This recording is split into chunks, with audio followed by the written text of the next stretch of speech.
everybody here to Homer Bryce Stadium, where we've got another Southland Conference matchup here tonight as the calendar flips to November. November 1st here, a little bit of a hint of fall in the air here tonight, a little bit cooler than it has been through the first 2 months of the season, as we have another great Southland Conference matchup here this evening with the Lumberjacks. Stephen F. Austin hosting the Vaqueros of UT Rio Grande Valley as they come in here at 6-2 in the year, 2-2 in conference play. The Lumberjacks at 6-2 as well, having won 6 straight and a perfect 4-0 in conference play, trying to stay atop the conference standings. I'm Rob Myers, joined by Hunter Taylor, and the Vaqueros come in here, first-year program. They put this thing together, started out with 17 scholarships, spent 2 years assembling a roster. They're playing their first season here, and they got off to a great start. In the first month, they did not lose a ball game, won 4 straight, averaging almost 43 points a game tonight. Their offense against SFA's defense, which has been really good, that'll be the key here tonight. Yeah, kind of a clash of titans, what many would consider maybe the most explosive offense in the Southland Conference versus pound for pound probably the best defense in the conference. Which one's going to get it done tonight? Lumberjacks again at that defense right now. They've only allowed they've allowed less than 21 points in 6 straight games. And UTRGV scoring about 43 points. Eddie Marburger, their quarterback, helps lead the way. 22 touchdowns, just 4 interceptions, a ton of weapons for him to use, and he will disperse the ball around the field here tonight. Nicole down on the sideline. Nicole Breckelman has more on one of those weapons here as we get ready for this Southland Conference matchup here tonight. Nicole? A huge part of the Vaqueros' offensive success has to do with Xavion Nolan. Head coach for the Vaqueros, Travis Bush, actually coached him in high school at Canyon in New Braunfels. After high school, Nolan ended up going to Texas State and walking on to the football team there. When coach took this head coaching job for the Vaqueros, he said Nolan was one of the first guys he recruited. He added that he's only 5'6", but has a 43-inch vertical, meaning he plays above his height. SFA's Colby Carthel said if he was a Lumberjack, he'd be in the starting rotation here as well. Guys? So UT Rio Grande Valley wins the opening toss. They elect to defer, so the Lumberjacks will get the football to start things off here tonight. They are ranked in the top 25. UT Rio Grande Valley just out of the top 25 receiving votes. If you count it down, they would be number 26 in the country. A win would put them in the top 25 here tonight against the Lumberjacks. So this kick taken at the 5 with a return. Jacks coming up the field, hit at about the 19 and out to the 20-yard line, where Sam Vidlac and his offense will go to work here tonight. Vidlac, 6'1" senior out of Applegate, Oregon. He's thrown for just over 1,600 yards, 64% completion percentage, 13 touchdowns, 6 interceptions on the year. And Jarrell Wembley, his starting tailback, leads the team in rushing 639 yards on 115 attempts, 5 touchdowns on the year for Wembley. And Kylan Harris, his favorite target on the outside, a slot receiver for the Lumberjacks. You'll end up hearing his name a lot. Yeah, Kylan coming off of a huge game last week against East Texas A&M. Can he repeat that here tonight and keep the Lumberjacks up with this UTRGV offense? Vidlac on first down will swing it out near sideline, and that pass is caught by Clayton Whalen going out of bounds. Whalen with his 24th catch of the year, a couple of touchdowns, almost 400 yards receiving, picks up about 6 yards on that one. And the Lumberjacks will look at 2nd down and 4 here as we get things started. UTRGV an odd front, 3-man down lineman, and this one just a little hitch over the middle, and that one bounces off the chest of his intended receiver, the tight end, Demo, and will go incomplete. Yeah, and you can see right early, Stephen F. Austin kind of wants to pick up the pace a little bit, get this UTRGV defense running sideline to sideline, wear them down a little bit. So 3rd down and about 4 here for the Lumberjacks, as Vidlac wants to pass again. Deep over the middle, has a man that's caught out beyond the 40-yard line, out to about the 42-yard or 41-yard line. Will go Blaine Green, who typically wears number 7. He's wearing number 16 here tonight. We'll have a little bit more on that later on in the broadcast. He wears the number 16, retired here by the Lumberjacks, formerly worn by Callie Belcher. So 1st and 10, Jacks, and Vidlac to throw again. And again, caught near the sideline. Wayland wrestled out of bounds by the cornerback over there.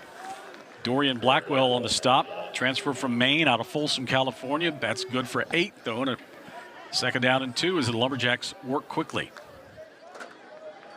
First run of the night. Here's Wembley. Gets a little crease. Spins out of a tackle at the 40. Makes a man miss. Down the sideline. 30. Wembley at the 20. The 10. 5. Drug down from behind. Reaches the ball out. And they'll mark him out of bounds inside the 1-yard line. Oh, like I said, they stepped out at the 3. And what a carry. First of all, it starts up front with the offensive line. They've thrown a lot of quick Officials plays. timeout for an injured player of the defense. Hey, good on the stop. They've thrown a lot of quick plays, got the defense running, and now you see the offensive line, the guards and the tackles are able to move those defensive linemen that are now worn down. Okay, And give Wembley some room to run. And once he's out in the second level, it's hard to bring him down. Wembley all the way down to the 3-yard line. There's the official referee there. He's going to let us know what's going on. The referee tonight, Matt Beck. So 1st and goal now, Lumberjacks at the 3. Vidlak toss it to Wembley, right side. Wembley at the 1, leans in, and they're going to mark him down at the 1-yard line. So Wembley looking for his 6th touchdown on the ground, and the Jacks quickly back on the ball. Direct snap, Wembley this time at the goal line, and again, just short.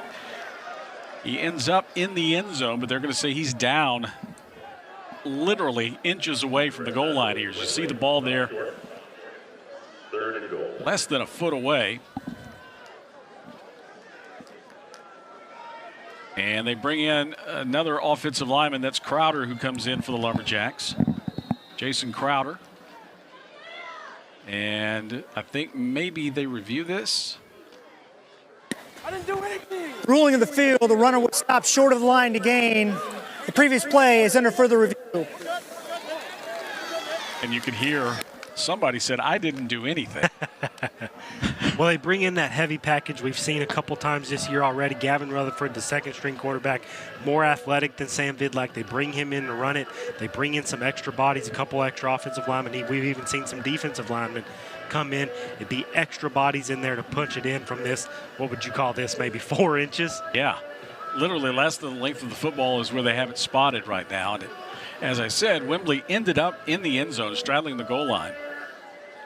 But they marked him down, did the head linesman. So they review it now. And we'll see if they can see enough to overturn it. But again, the ruling on the field was he was down inches away from the goal line here. So the Lumberjacks will look at 3rd and goal from a foot away. Opening possession of the ball game as the Lumberjacks have moved it down 80 yards. And we'll get a quick look at it here again. A direct snap to Wembley, and he just goes off that right behind Eric Gray there. And you see there, I mean, you can't really tell where the ball is, but it appeared his shoulders were, he had broken the plane of the goal line with his head and shoulders, but where was the ball? Yeah, not a great view. If they've got like a pylon camera or something like that, maybe you can see the ball, but if this is the only view they've got, it's not going to be enough to overturn it. This is the SLC, not the SEC. That's correct.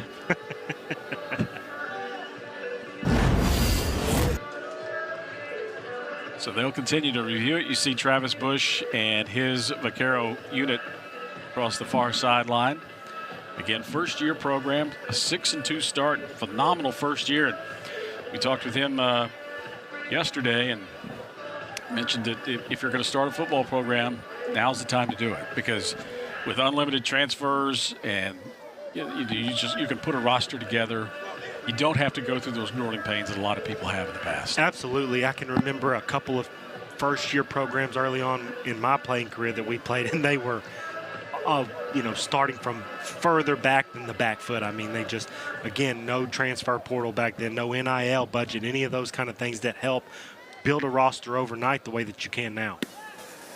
After further review, the ruling of the field that the runner was stopped short of the line of gain is upheld. 3rd down.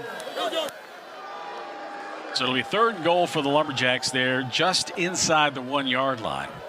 Here in the initial possession of the ball game. And they'll keep that big unit in. Demo, Chimney Wee-Woo on that right side, and they'll put a tight end over there and a wing. Demo is the wing. And they'll run it with Gavin Rutherford comes in, and he walks it into the end zone untouched. So Rutherford from a yard out as they bring in the running quarterback, I guess as we'll call him now. And Rutherford scores another rushing touchdown here his, fourth of the season now.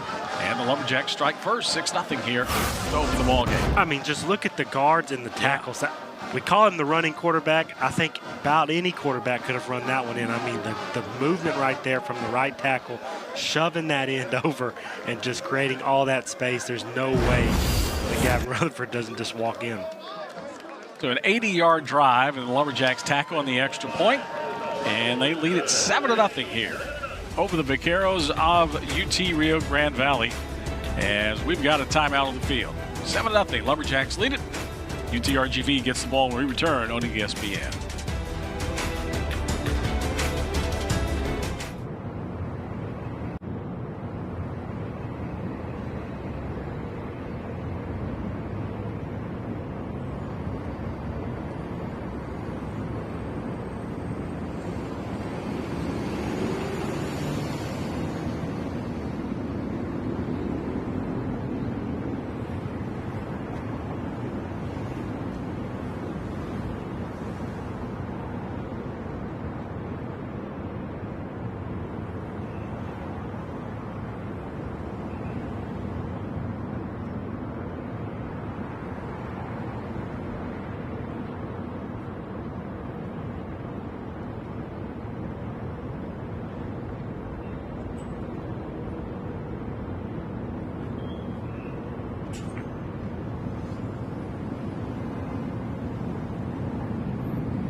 Quarterback for the Vaqueros, Eddie Lee Marburger, has been nothing short of dominant this season. Marburger actually played for UTSA for the past 4 years and came to the Vaqueros this past season. Coach said he's been a great teammate for all of his teammates this season and has actually led the conference in many of the passing stats. Rob? Yeah, Marburger's thrown for over 2,000 yards, completing about 65% of his passes, 22 touchdowns on the year, and just 4 interceptions. He's done a great job of taking care of the football, and he'll get his first chance here of return from the goal line. They get a block at the 10, but the Lumberjacks do a great job of covering that kick, and they'll pin UTRGV inside their own 15-yard line. Colby Carthel and his staff stress special teams, and they do a good job of covering that kick. So UT Rio Grande Valley will have a long field here as they'll start 1st and 10 from their own 13-yard line. Marburger, a 6'2", 215-pound senior. As Nicole said, a transfer from UT San Antonio, where he spent the first part of his college career. Found a home here with the Vaqueros, and he'll start with an empty backfield. And he is truly a dual-threat quarterback. We mentioned the 2,000 yards passing. He's also rushed for almost 220 yards, 4 touchdowns rushing as well, averaging almost 4 yards a carry. So an empty backfield with some motion. 4-man rush for the Lumberjacks, and Marburger's first attempt is wide of his intended target and incomplete as he tried to hit Tony Diaz, who leads them in receiving with 47 catches. But Xavier Nolan's their deep threat. He's got 723 yards receiving on just 24 catches. He's averaging over 30 yards of reception so far this year. Looked like it came out of his hand a little funny. It is dropping in temperature as the sun goes down. Obviously a little bit cooler than it is down in the valley. So maybe a little bit of that is getting to that throwing motion early on. Lumberjacks with 6 up on the line of scrimmage here, and they'll rush 4. Marburger again deep up the sideline, underthrown, and that one may have been picked off against the near sideline here. Jacks have possession. Their sideline says they did, but the back judge says it's incomplete, out of bounds. Trying to go to ruling on the Diaz once field again. is an incomplete pass, 3rd down. As we see it again, Marburger was feeling pressure, lets it go, and Demings had great position there. I suspect they'll have to look at this because when you look at that, he clearly caught the ball, and then the question will be, did he have a foot down in bounds? So UTRGV substitutes, and now they've already buzzed down, I believe, and we'll get our second review in 2 possessions. Yeah, and like you say, he obviously caught the ball. It's going to be a question of where was his feet. Looked like to me his ruling left on the foot field is an was incomplete in pass. the whole time. The previous play is under further review. See it here. He's got up there. Boom. Ball's caught. Left foot down and the right foot. You can't tell from that, but the left heel appeared to be dragging. Yeah, and again, in college, it's only the one foot. So to me, that looks like a catch. But, there's other angles maybe, and so we'll see. We were wrong last week on one, so I'm not going to jump the gun this time. We may as well mark that one down. It's a first. You can see the numbers here. This is a great matchup of 2 really good quarterbacks. Vidlak, in his second season as a starter here at Stephen F. Austin, thrown for almost 1,700 yards, 13 touchdowns, 6 interceptions. Marburger, 22 TDs, 4 interceptions on the year. And a bit more of a running threat than Vidlak has been so far this year, although Sam last year I thought was a dual threat guy. Yeah, I think he's probably taken a little bit of that away, given the injury last year. But another thing Vidlak has working in his favor that Marburger maybe doesn't is a run game. Vidlak has, Wembley, we've already seen bust off a big run. There's a couple of other backs in Stephen F. Austin stable that have made their run game come alive at times, and Vidlak has done a great job of just kind of sitting back and letting that run game go when it's got the chance, and then when he has to come alive, he does. So the referee continues his discussion here with the replay official, as Matt Beck is the referee for tonight's game. Side judge was the one who ruled it incomplete, I would assume, saying that Demings did not get a foot down in bounds. If Charles did, it would be his second pick of the year. And the Lumberjacks, who started off slowly in the turnover category, did not have a turnover in the first 2 ball games, but in this 6-game winning streak, they've really kind of turned the page. They've started to force turnovers and take advantage of them.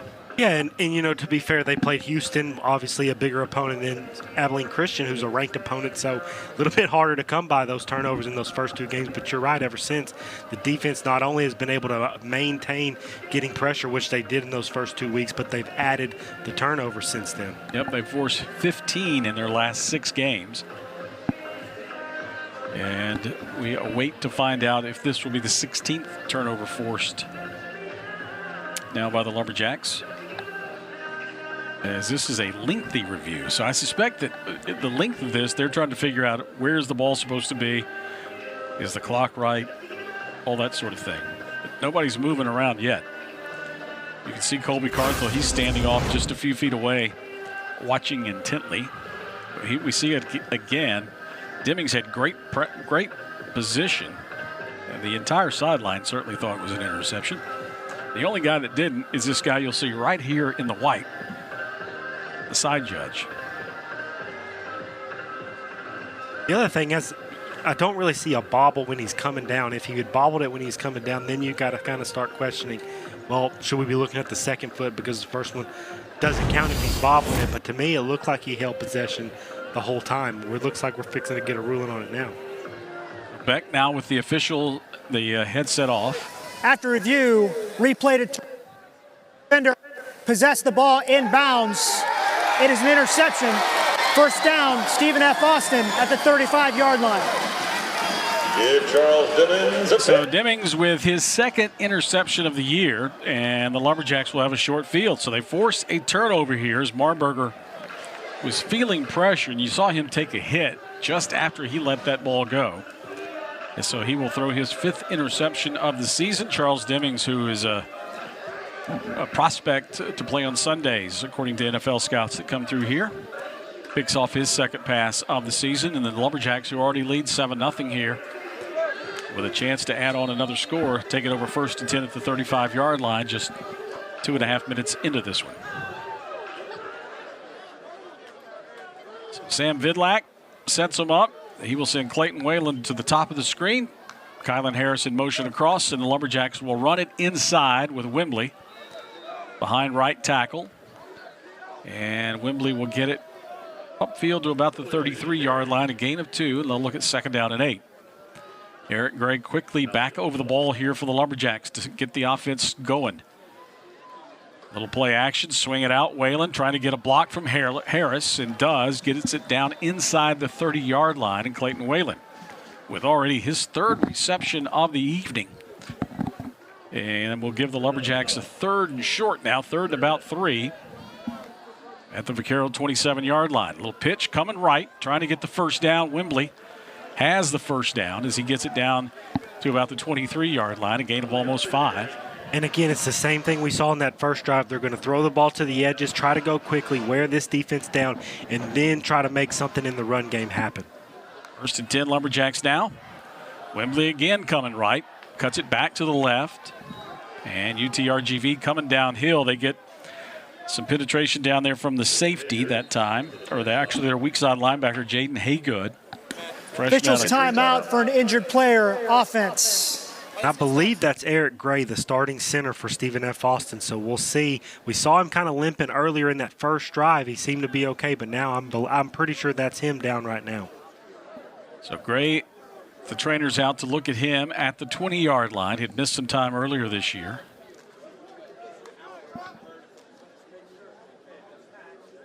And is still down there now as the training staff, and we'll try to see him down there at the bottom of the pile. He just got tangled up and went down with D.C. Thompson, the backup nose guard, kind of came down awkwardly on his leg, and you can see Gray holding the lower part of his left leg there.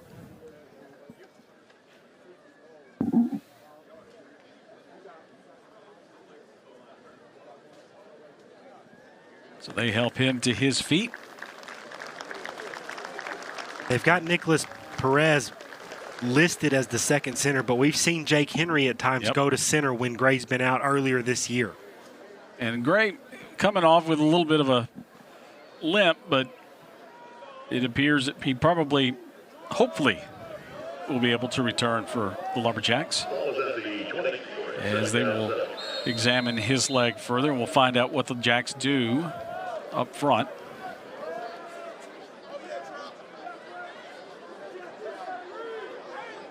And it looks like actually Jared Manos will come in. So Manos will come in at center, I believe, and take over here for Gray. 2nd down and 7. Vidlak wanted to look inside, instead comes to the second man. That's Blaine Green with a catch. He's got enough for the first down as he'll pick up 8 yards. And SFA on the move once again. 1st and 10 now at the UT Rio Grande Valley 12-yard line.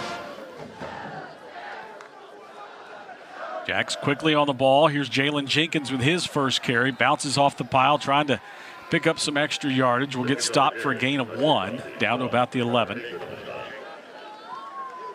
As again, Haygood in on the stop, loses his helmet. He'll have to come out for a play. So the Vaqueros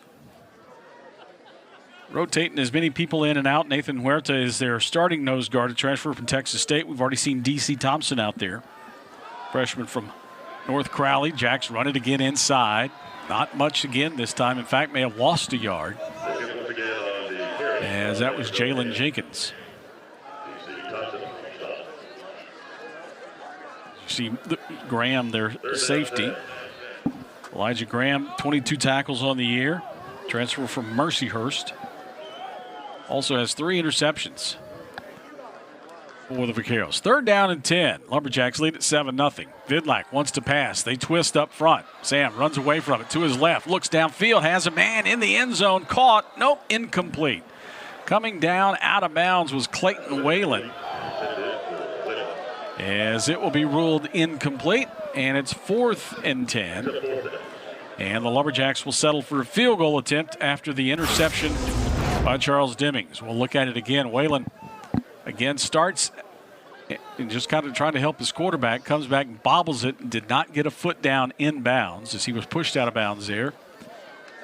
Good coverage by the UTRGV secondary. And what a stop. Remember, they kick the ball off. Stephen F. Austin goes down and scores, and then they turn it over. So that is a massive stop for this defense. And the field goal attempt on its way, and that one is up and good as the Lumberjacks end up getting 3 out of it. As the Jacks get the field goal attempt from Carlos Alvarado, his 6th of the year, and SFA now leads 10-0 with 9:24 to go in the first quarter. Timeout on the field. Jacks up 10-0 over the Vaqueros. UTRGV gets the ball back when we return on ESPN.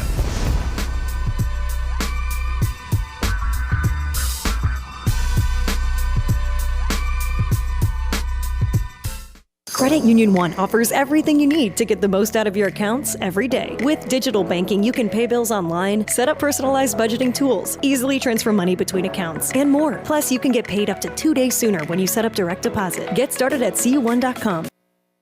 Welcome to Casati Pines at Coshada, nestled in the natural wetlands of southwest Louisiana on 65 acres of looking glass lakes, surrounded by stately pines and live oaks. It's an experience unlike any other.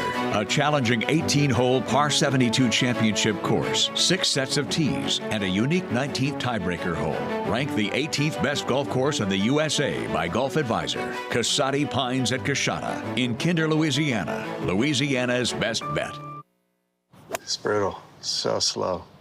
Good thing we brought Jersey Mike's. Is that Danny DeVito? Don't worry about me.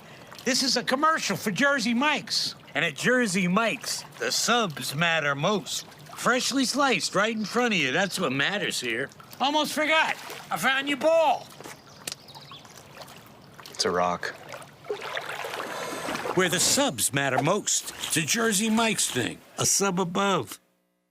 Credit Union One Free Checking has everything you need to bank on the go. Make deposits and more with our highly rated mobile app. And get your direct deposit up to 2 days sooner with CU1 Early Pay. Open your account in minutes at creditunion1.org.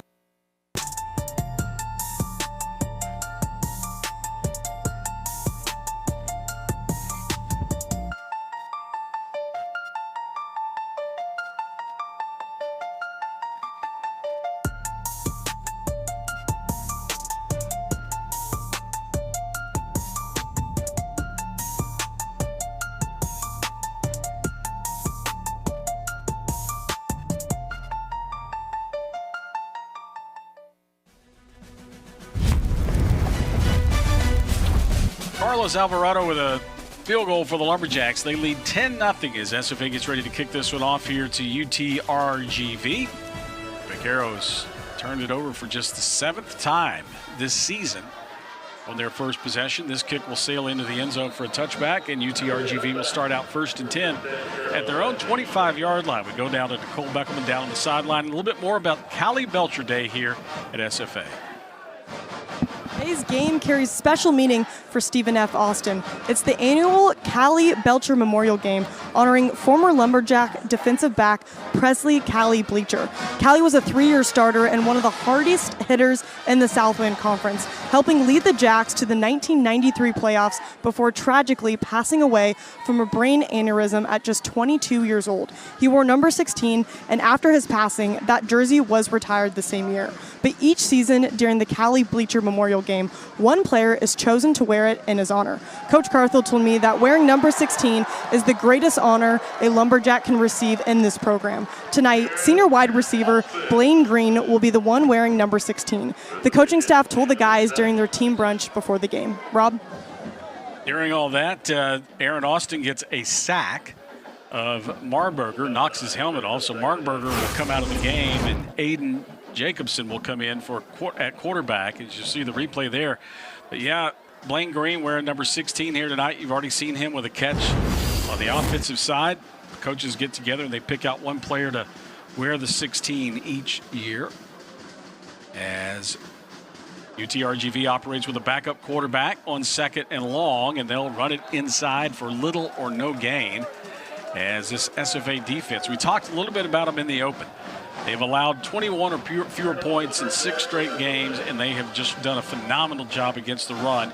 You see there, the Vaqueros' leading running back, Nathan Denny, a grad transfer from Yale, who gets not much there, and it's 3rd and 17 now for the Vaqueros. And that's what Carthel said, wants to make them take the run away, make them one-dimensional, and so far it started off well for this SFA defense.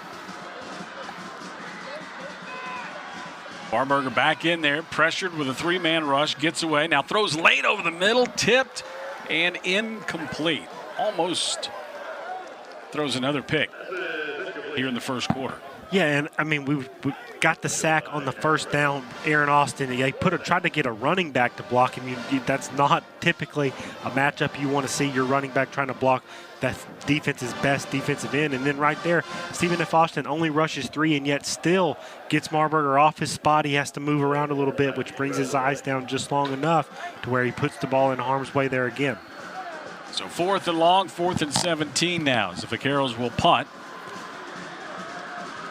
And here's a low line drive kick that they'll, field on a bounce. This is Bugs Mortimer trying to get away out over the 40, out to about the 43-yard line. Mortimer already with 2 touchdowns on punt returns so far this season. I think when he first saw that punt, felt like if I can catch this, this might be number 3. But he gets corralled after a short return, but the Lumberjacks' great field position will have a short field here as they will start things out 1st and 10 at their own 43-yard line. This Vaquero defensive unit a minute ago, you mentioned a great stop for them after the turnover, limiting SFA to a field goal attempt after the Lumberjacks had it 1st and 10 inside their 15-yard line. Yeah, and it's all on first down. If Stephen F. Austin can get positive gain on first down, get this Vaquero defense running, then you start seeing them string together drives. That last one, they didn't do that. They didn't allow that Vaquero defense to wear down, and then they couldn't really go anywhere. Here's Vidlak, quick slant, broke it up, incomplete. Trying to go quickly on the outside toward Isaiah Davis, and he couldn't quite find the handle. It goes incomplete. And the Jacks, I think, have made another adjustment, as I think that is Jake Henry now in there at center for the Lumberjacks. And SFA a little end sweep. Kylan Harris a little jet sweep, gets it over the 50-yard line into UTRGV territory, down to about the 48, picks up almost 9 yards on that one, and the Jacks will look at 3rd and short. SFA quickly back on the ball again. Another direct snap. This is Wembley trying to pick up the first down, and he will, as he'll get it down to about the 46-yard line, a gain of 2. And that is Henry now at center for the Lumberjacks. So Jake Henry, grad transfer from Oklahoma State, has seen some time at center already and is back out there right now for the Lumberjacks. You see LeVar Lindo in the huddle there. He's returned after missing about 3 games with a lower leg injury. So a little bit more depth for the Lumberjacks up front now. Vidlak on first down, swing it out. They get a block on the edge. And downfield to about the 40 goes Bugs Mortimer. They'll spot him at the 39-yard line, a gain of about 7. 2nd down and 3. You're going to see Stephen F. Austin pick up the pace, try to get back in that up-tempo offense that worked so well for him earlier. Vidlak, fake it inside, pump it, now short roll left. Checks it down, out on the sideline, and has the first down as he comes back late over to Derek Bowler, sophomore from Miami, Florida. His 12th catch of the year. 1st and 10 Lumberjacks as they continue to move the chains. Yeah, and a great job by Vidlak, just buying some time but keeping his eyes downfield. A lot of guys bring their eyes down, look to run. He stays looking to be a passer and picks up the first down through the air. Mentioned an odd front. Basically, they play a 4-man front, but 3 down linemen and basically a stand-up defensive end for the Vaqueros as they rush 4.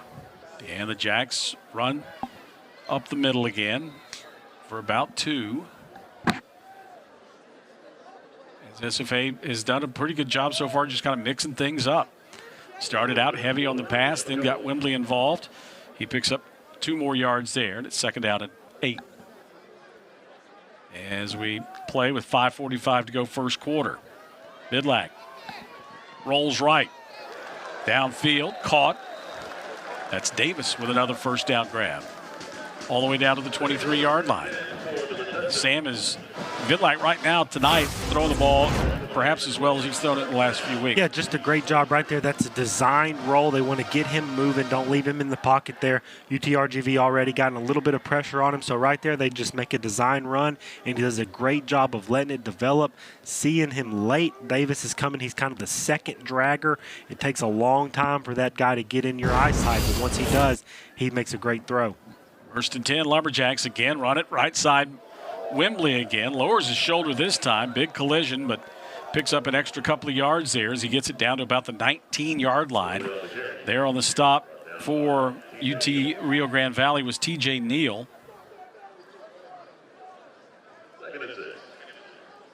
As Wembley picks up 4, Sam pumps it once, goes to Whalen. Whalen picking his way down close to the 15-yard line.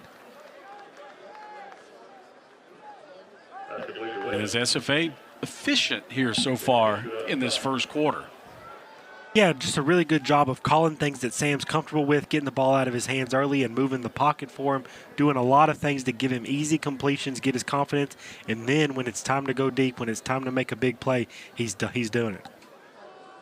Another third down play. Wembley to the left this time, and he'll pick up another first down for the Lumberjacks as Wembley picks up 5 yards. All close to the 10. They'll mark him out at the 11. Vaqueros had been, through their first 6 games on third downs, had been holding opponents to about a 34% third down conversion percentage. But the Lumberjacks here so far this evening in this first quarter have done a great job on third downs.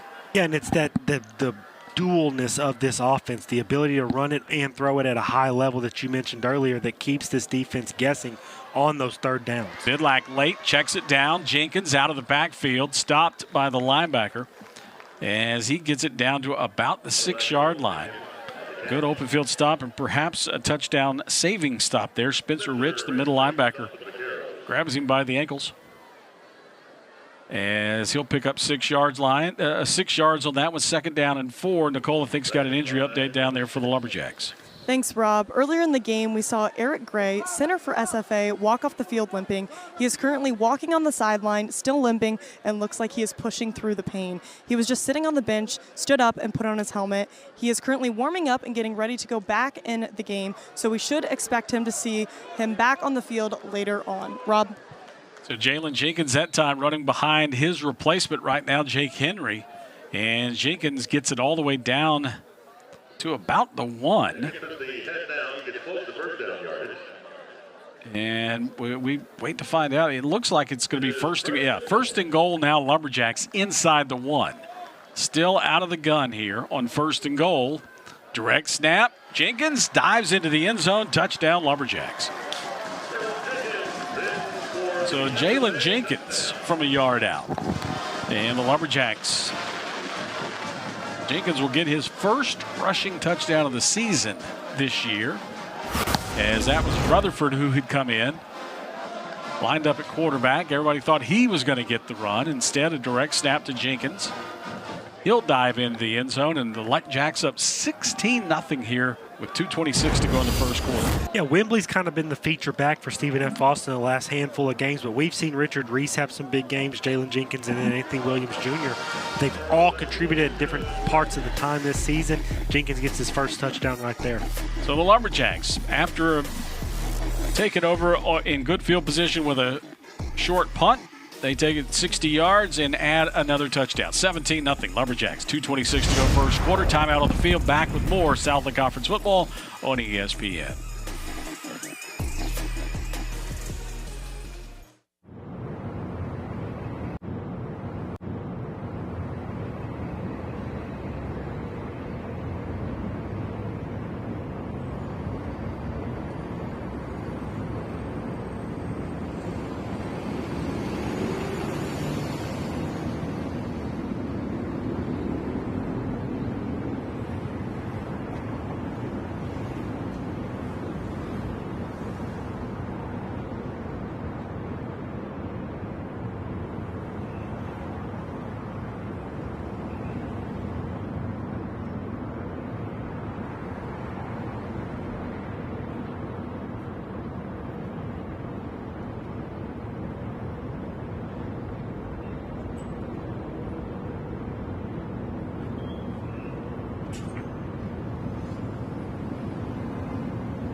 7 yards, take almost 6 minutes off the clock. Jalen Jenkins from the yard out.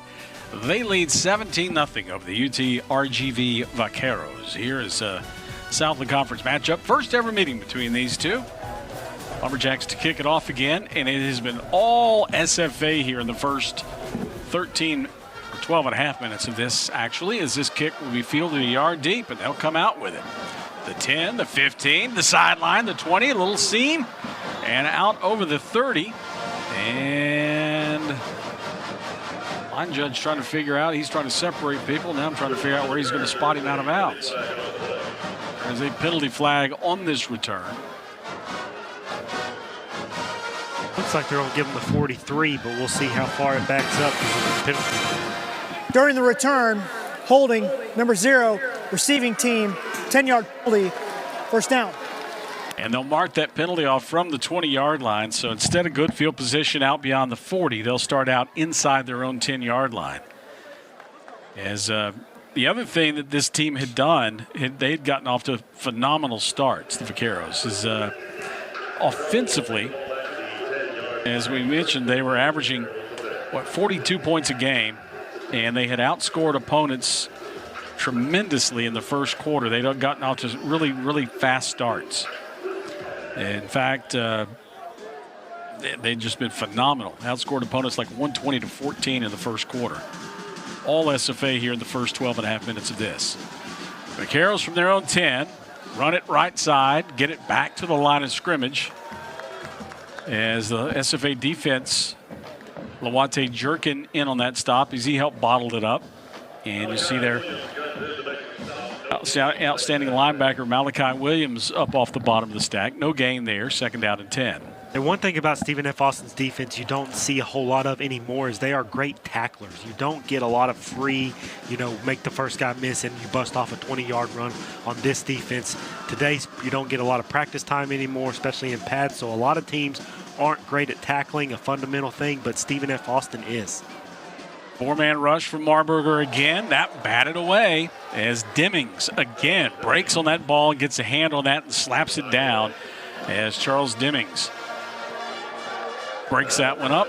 And the Vaqueros look at 3rd and 10 now from their own 10-yard line. Marburger does a good job coming back late to his right side, but just trying to fit it in there, but can't. Good coverage there by the SFA secondary. And you can see why the NFL scouts are interested in Demings. Right there, he gets plenty of depth. He doesn't let the receiver get by him, but then he's got the ability to flip his hips, get downhill, and break that pass up. 3rd down and 10.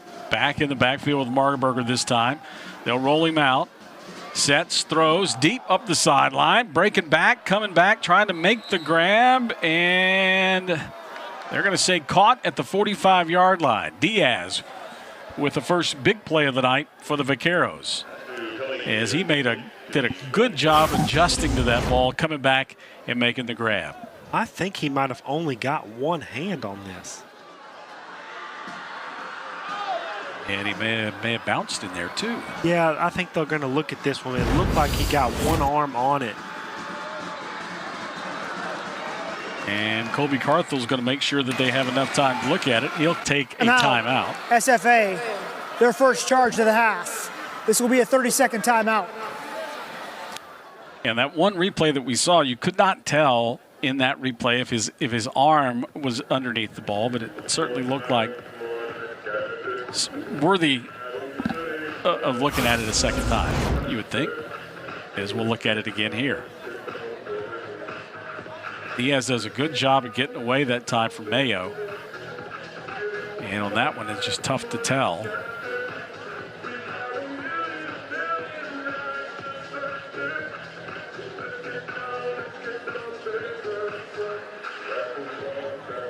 Again, this is the best look. The ruling on the field was a completed catch. The previous play is under further review. And it definitely hits his arm before it hits the ground. The question is, does it hit his arm and then hit the ground, or does it hit his arm and he brings it into his body? Not a bunch of great angles, like you say. That back angle right there is probably the best one, but sometimes replay has some angles that we don't on the live feed, so maybe they've got a little bit better something.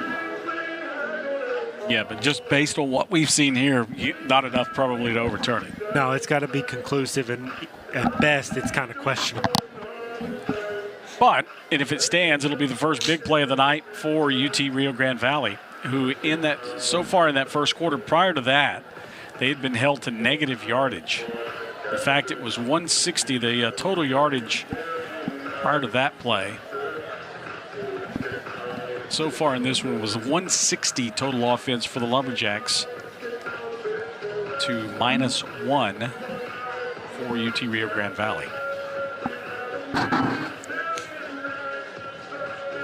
That would be Marburger's first completion. That one good for 34 yards. And just, again, based on what we've seen, I would think that this will stand, but a bit surprising that given, especially as quickly as they buzzed down with those first two reviews, that they did not buzz down to say, hey, let's look at this one again. Well, and like you say, some of the angles, it didn't look like there was anything to review. It may have been the last angle they got was the only one that made them say, well, maybe I'm going to look at this. After review, the ruling in the field of a completed catch is upheld. First down. So 1st and 10, UT Rio Grande Valley. Out now at their own 44-yard line, their best field position of the night. That also, I think, their first down of the night. It is. Lumberjacks have picked up 9 first downs so far this evening. That was just a great catch by Tony Diaz. Not the best thrown ball we've seen Marburger make, but Tony Diaz just reaches out around Mayo and makes a phenomenal catch. 2 backs in the backfield now for Marburger. One of them, Diaz, he'll motion out to a bunch set to the right. Marburger rolls right, has a man over there, caught along the sideline, and tackled immediately in SFA territory at the 49-yard line.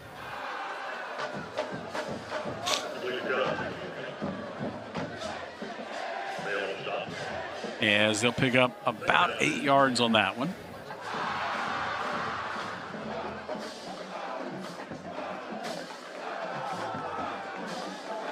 Denny, they're back. 5'10", 205-pounder out from Yale. From Georgetown. Marburger swings it out right side, trying to get a block on a little screen, but the Lumberjacks swarm there defensively. You see Lawate Jerkin, the defensive end, getting up off that stack. He's quick to get out there to help. And also another big defensive lineman, Victor Eduse, out there as well. That's when play calling and tendencies really come in right there. Stephen F. Austin kind of knew exactly what UTRGV was going to go to. They bring a bunch of pressure, so they don't want to hand the ball off, but they drop the end right into that screen where they know the ball is going to go when they bring that pressure and force the run to be a no-go. Oh, here's Denny. They had a 3rd and short. They were going to give it to Denny, and he gets hit by the motion man that kind of disrupts that play. You can see Travis Bush at the top of your screen over there, the head coach of the Vaqueros, throwing his arm. He's like, what are we doing? That is the end of the first quarter. So we've played 15 minutes, 17-0. Lumberjacks with a lead over UT Rio Grande Valley, 17-0. UTRGV will look at 4th and 2 when we return for the second quarter here on ESPN.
Vaqueros get ready to punt here.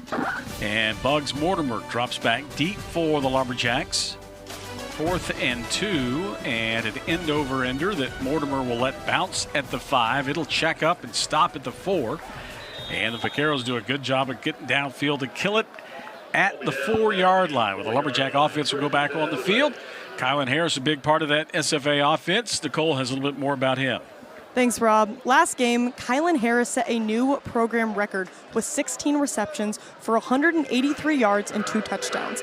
He's now just 4 catches away from becoming the 4th Lumberjack to reach 200 career receptions. His 16 grabs are also tied for the 3rd most in a single game in the Southland Conference history. Coach Carthel said Harris had a great mentor in Xavier Gibson, who started at SFA a few years back and went on to play in the NFL. Gibson finished his college career as the program's all-time leader in receiving yards and touchdowns, one of the best to ever wear purple and white. But get this, Coach told me he believes Harris is better than Gibson right now. Rob? Kylan, you see him right there, 46 catches coming in here tonight to start this one this evening. And he has been a big part of this offense. Xavier Gibson was a huge part of this SFA offense out of the slot. A lot of it, I think, has to do with the scheme. I mean, their slot receivers in this Kobe Carthel-type offense, they're going to get a lot of targets. Here's Wembley on a first down run deep there on into the field, and Jarrell Wembley will get it out for about 15 yards all the way out to the 19-yard line. And it's 1st and 10 Lumberjacks at their own 19. And that's a great example of why Wembley is so good. He's got the speed, the versatility, the move to get out in the open space, to be hard. But then you can see when he drops that shoulder, he is a powerful guy. He's hard to bring down, and he fights for every extra inch he can. 1st and 10 Lumberjacks. Wembley set to the left hand of Sam Vidlac, the quarterback. Vidlac wants to throw, hitch it up outside, off the hands of Kylan Harris, and incomplete.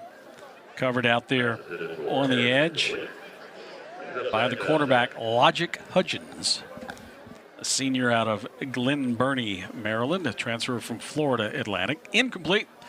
2nd down and 10. But Carthel, he said that on our call the other day. He thinks that Harris may be better than Gibson. Here's an inside run. Jenkins, I think that could have been Richard Reese. I see the 2. That was Reese. So Reese with his first carry of the night. He'll pick up, well, they'll give him 8 or 9 yards, and it's 3rd down and a yard now for the Lumberjacks. Quickly back on the football. Direct snap again. Reese has the first down out over the 30 to the 31-yard line. And it's 1st and 10 SFA. But back to Harris. Maybe better than Gibson. Who knows? But, I mean, each of them, they get their own set of skills. Kylan, I think Gibson perhaps had a little bit more wiggle to him. I mean, he was one of those guys you could put him in a phone booth and you'd have a hard time getting a hand on him. As Vidlac, little dig from the outside off the hands of Clayton Wayland and almost picked off on the deflection and incomplete. 2nd down and 10. That was a really good pass by Vidlac. I mean, he got hit as he was throwing it, had pressure in his face the whole time, and yet he stays in there and makes a really catchable ball. It's not the easiest catch to make, but Wayland could have caught it. Yep, right there at the waist. And again, just, the defender gets there about the same time as the ball. Clayton just unable to get his hands around it. 2nd down and 10. Sam lets it go near sideline toward Green. And Green makes the grab, falling out of bounds at the 41-yard line. Close to 10 on that one. Blaine Green, wearing number 16 here on Callie Belcher Day, picks up 10 and another first down for the Lumberjacks. And that was a great throw by Vidlac. That's a long throw. The ball's traveling for a while. You're always afraid to make those throws because the longer the ball's in the air, the more a chance a DB has to get under it. But he has the confidence in himself to make that throw, and he does. And now the officials are going to come in. The ruling of the field is a complete catch. The previous play is under further review. So the one that we wanted them to review, we had to kind of talk them into it. And this one, quick trigger on the review. So they'll look at it for the 4th time tonight. So the replay official apparently tonight thought that there was a bonus for multiple reviews. So 6, the over and under on reviews was apparently 5.5. Well, he heard you talking about how they delayed the other review, so he said, this time I'm getting out ahead of it. Yep. That's right. last thing we want to blabbermouth over there talking bad about us. We get a look at it again.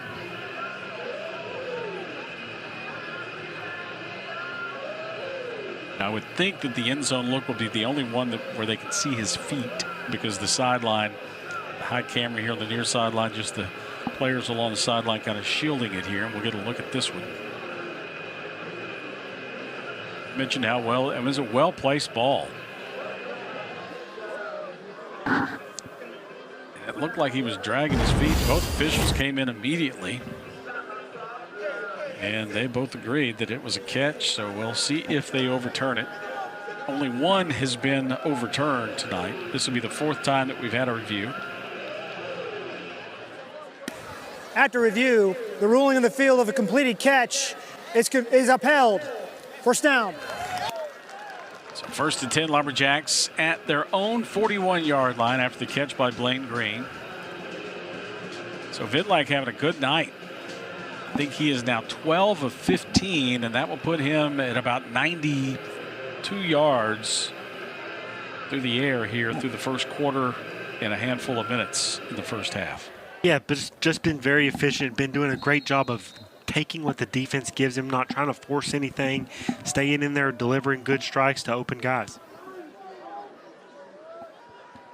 So Vidlak looks things over. Harris in motion, handed off inside. Reese trying to pick his way, bounces it out left side, and they'll just kind of stack it up, drag it out, and hold Reese to a gain of 1. And when we saw Reese early in the year, the first 3 weeks, that was the one thing that the coaching staff talked about. He wanted to bounce things, whereas Wembley's more of a downhill guy. Here's Sam, deep shot, far sideline. Back shoulder caught inside the 25, down to about the 22-yard line as Blaine Green comes back and makes the grab, and the Lumberjacks on the move once again. They'll mark him down at the 23. And another really great throw by Vidlak. That's about as perfect as you can have coverage going that way. The DB is just in perfect position, but Sam kind of reads it, sees how it's going to play out, and throws a great back shoulder throw. Reese takes the give, bounces it left side. This time he gets to the edge, gets a block at the 20, down inside the 15, and he'll step out of bounds at the 13-yard line. A gain of about 9 for the Lumberjacks. SFA on the move once again, leading 17-0 here over UT Rio Grande Valley. 12 minutes to go first half. Vidlak, pump it. Wants to look into the end zone. Nothing to the right, comes back left. Nothing there. Now he'll spin around, throw late. Near sideline, caught. Reese inside the 10, out of bounds at the 8-yard line. And the Vaqueros have a defender down, and he may be down just from exhaustion in chasing Officials Sam Vidlak. timeout for an injured player. Defense. As I think the defender down, and I think that we are going to take a timeout. Timeout on the field. There you go, buddy. We're on the same page. 11:32 to go first half. 17-0. Jacks will have it 1st and goal when we return after this on ESPN.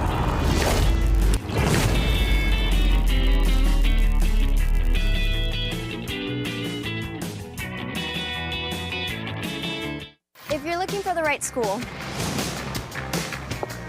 look beyond the numbers. You'll find a university that's ready to welcome you with open arms. You'll find SFA. Opportunity is always in bloom. You'll get to perform research alongside faculty members. And we never miss the chance to show off our Lumberjack spirit! Woo! SFA is committed to providing truly transformational experiences. Oh, and one more thing. Axe 'em, Jacks. Hey, what's up, roomie? I got us some Jersey Mike subs. Danny DeVito? Are you my freshman roommate? And that doesn't matter. This is a Jersey Mike's commercial where the subs matter most. I mean, look how big that is. We can eat that for lunch and for dinner. Hey, we eat that. Hey, who let the rents in? You want a Jersey Mike's? Introduce us to your new roommate. Mom, it's Danny DeVito. That's mine. Don't touch it. Where the subs matter most. It's a Jersey Mike's thing. A sub above. I have always enjoyed an active lifestyle, but the pain in my knees wore me down. The pain I experienced made it difficult to stand for even more than 5 minutes at a time. I was so tired of telling my grandsons, I can't play now, Nana's knees hurt. Then I had both knees replaced at Memorial, and now I'm back doing what I love, making pasta with my husband, hiking, and spending time with my grandkids. Next stop, Yellowstone. This is my life without joint pain. In my Louisiana, sunrise means fresh seafood on the table. In my Louisiana, every meal is a celebration. My Louisiana really makes me wonder. Ours is fast! With real-life swamp creatures! In my Louisiana, music is a way of life. My Louisiana is sheer magic, from sun up to sundown. Till sunup again. What will your Louisiana be? When you find your Louisiana, you feed your soul. So first and goal, Lumberjacks, as they're trying to add to a 17-0 lead here with 11:25 to go first half. Sam Vidlak. Richard Reese has gotten the bulk of it, the work here on this possession. Dump it underneath. This is Blaine Green. They're trying to kind of just get a little screen out there as they drop Keller out. Trying to get him a blocker in front, but Vaqueros had too many defenders there, and that one will go for a loss back to the 9-yard line.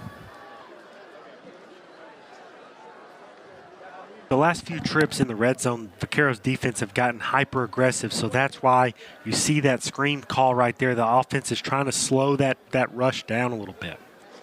Second and goal now from the 9. Vidlak feels pressure, rolls away. Now back to his right, has a lot of green in front of him. Pumps, looks, running out of options. Throws it again late over the middle and incomplete. Yeah, and a great job buying extra time, but you kind of tense up a little bit when you see your quarterback throwing the ball late over the middle like that. That's one of the unwritten, one of the cardinal sins is you never throw late back over the middle. Right. Unless you're Brett Favre. And we all do it. Everybody. The deep guy's always open, right? That's right.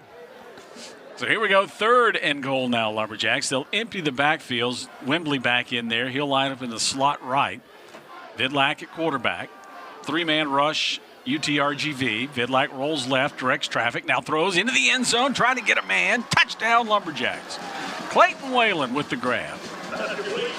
And Whalen has kind of been the red zone guy. He's a little bit bigger guy. He knows how to use his body well and create leverage. You see right there, he gets that defender behind him and almost like a basketball guy would box him out and make it so that Sam has a place to put the ball. Clayton Whalen, 6'3", 190. And you see Vidlak here, and you see Point, hey, come back, hook it up right there. And he puts the ball right where Whalen can go down and get it. Touchdown, Lumberjacks. And they lead now 23-0 as they line up for the extra point. Their wing comes on late. And the kick on its way. That one is up and good. So the Lumberjacks now lead 24-0 over UT Rio Grande Valley here in Nacogdoches on the first Saturday night of November. Timeout on the field. As we'll take it with them. Jacks in control of this one here early. 24-0 over the Vaqueros. First ever meeting. Back at 4 on ESPN.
In control of this one, 24-0 over the UT-RGV Vaqueros. 13 plays, 96 yards, 4:27 off the clock as the Jacks get a touchdown pass from Sam Vidlak to Clayton Whalen.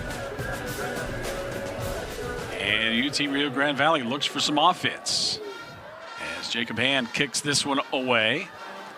2 yards deep, and they'll return it. Out to the 10, the 15, a little crease, 20, 25, and down to about the 28-yard line with the return there for the Vaqueros.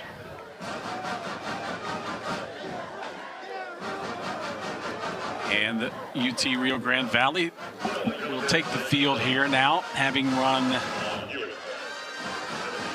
just 11 plays. The Lumberjacks have run 42 snaps so far in this one tonight.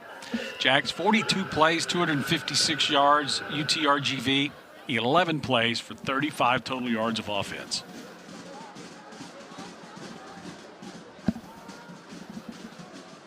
As Marburger will work on first down, swing it out right side, caught, trying to get away. They do to the sideline and pushed out of bounds at the 35-yard line. Go the Vaqueros as they'll line up quickly. Get all of ESPN college football all in one place with the all-new ESPN app. Unlock with the ESPN Unlimited plan or log in with your TV provider. Second down and 7 here for the Vaqueros as they'll line up with trips right. Single receiver to the left for Eddie Lee Marburger. New running back in there now in the backfield with him. And a handoff inside. They try to get a little bit of a push.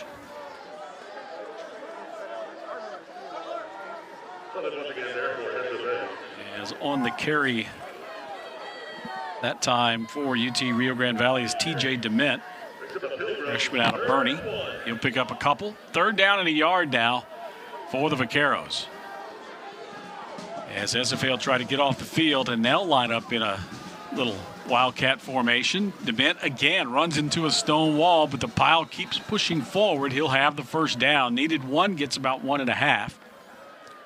As they'll push it out to the 38-yard line. As that was actually Denny that time back in there. Big back that time, 205-pounder, gets the needed yardage for first down. First and 10 now. Jacks walk up on the edge. Here's Denny again. Cuts it back inside, and he'll go down after a gain of about 3. Caden Turner in on the stop that time for the Lumberjacks, his 15th tackle of the year, sophomore out of Waco Conley. Second down and 7, 8.5 to go first half. 24-0 Lumberjacks. Yeah, and after an interception, a couple of sacks, you can see UT-RGV kind of wanting to slow things down just a little bit, keep the ball on the ground, get some confidence on back under this offense. Marburger. Yep, they went back to the pass, maybe one too quick, one play too early. Aaron Austin gets in there and disrupts it. He may have grabbed a face mask because Austin will get a sack. The flag comes in. Personal foul, face mask, number 2, defense, 15-yard penalty, automatic, first down. So Austin with the sack, but part of the reason perhaps is he grabbed Marburger by the face mask. You'll see it here as, man, he reaches, boom, right there. Marburger spins away. He grabs him with the face mask there and jerks him down, and that will cost him 15. And the Vaqueros will move it into SFA territory now, down to the 44-yard line. And I do like the honesty from Aaron Austin. He looked right at the ref like, did you see that? As soon as he threw the flag, he just said, yeah, he did. Yep, afraid you did. So first and 10 now.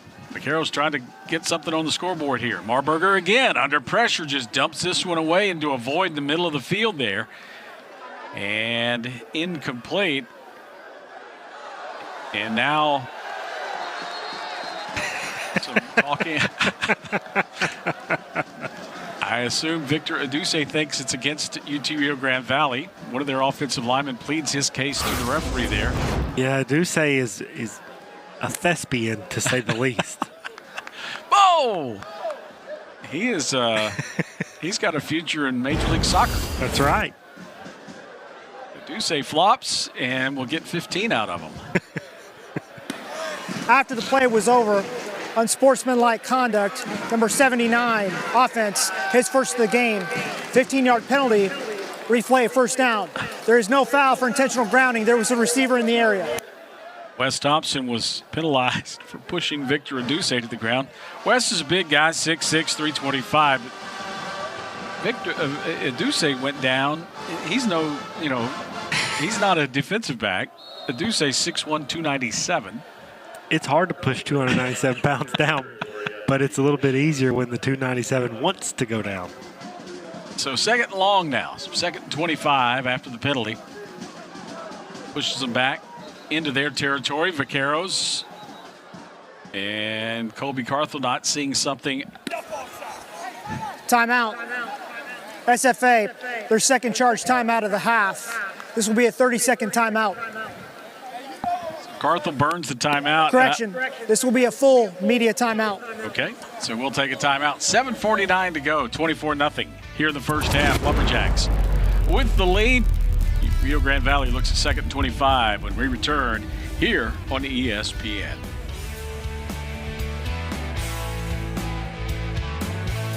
Credit Union One Free Checking has everything you need to bank on the go. Make deposits and more with our highly rated mobile app. And get your direct deposit up to 2 days sooner with CU1 Early Pay. Open your account in minutes at creditunion1.org. Thanks for getting these sub bowls. Of course, no problem, big bro. Let's eat. Danny DeVito? What did you do with our uncle? Well, that doesn't matter. This is a commercial for Jersey Mike's. What matters most are these sub bowls. Wait, has Danny DeVito been my brother my whole life? I guess so. Don't tell Mom. Your favorite sub, hot or cold in a bowl. It's a Jersey Mike's thing. A sub above. Welcome to Casati Pines at Coshada, nestled in the natural wetlands of southwest Louisiana on 65 acres of Looking Glass Lakes, surrounded by stately pines and live oaks. It's an experience unlike any other. A challenging 18-hole par 72 championship course, 6 sets of tees, and a unique 19th tiebreaker hole. Ranked the 18th best golf course in the USA by Golf Advisor. Casati Pines at Coshada in Kinder, Louisiana, Louisiana's best bet. Credit Union One offers everything you need to get the most out of your accounts every day. With digital banking, you can pay bills online, set up personalized budgeting tools, easily transfer money between accounts, and more. Plus, you can get paid up to 2 days sooner when you set up direct deposit. Get started at CU1.com.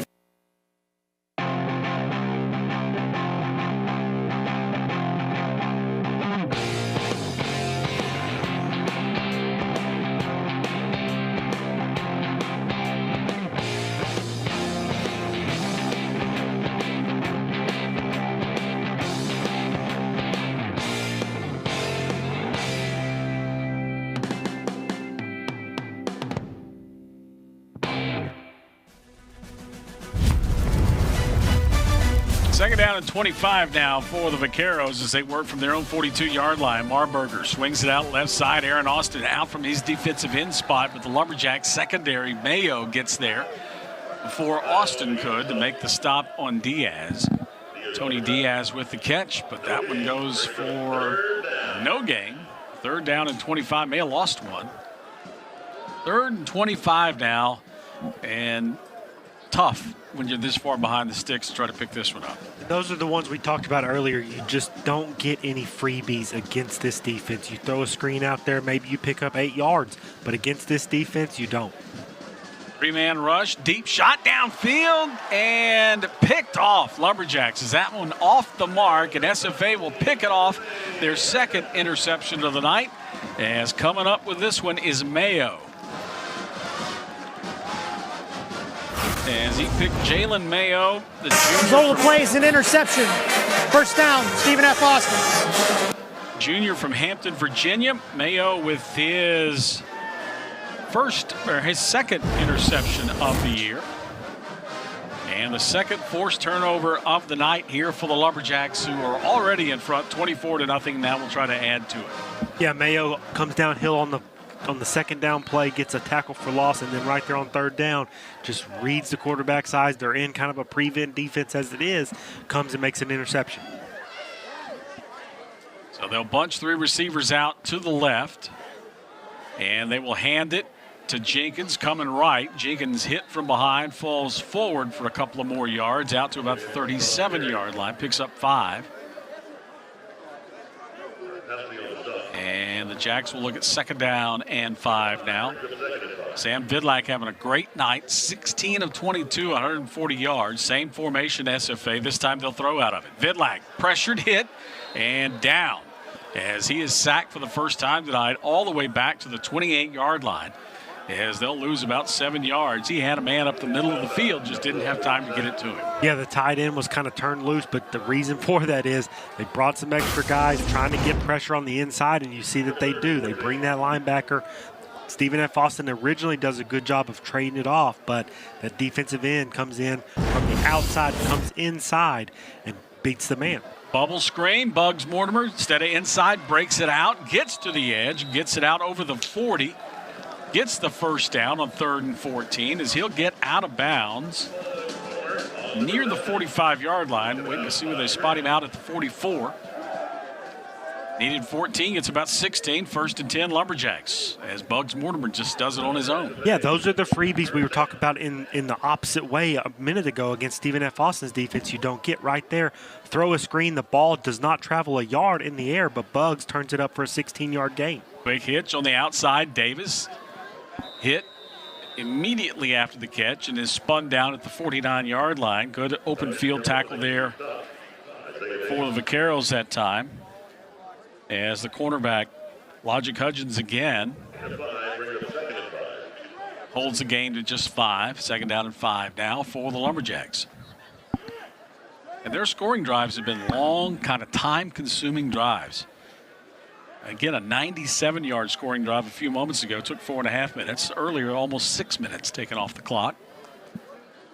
As the Jacks run it again, Jenkins cuts it back inside across the 50. Down to about the 47, which will, depending on the spot, he could almost have the first down here. I think they're going to mark him about a half-yard short.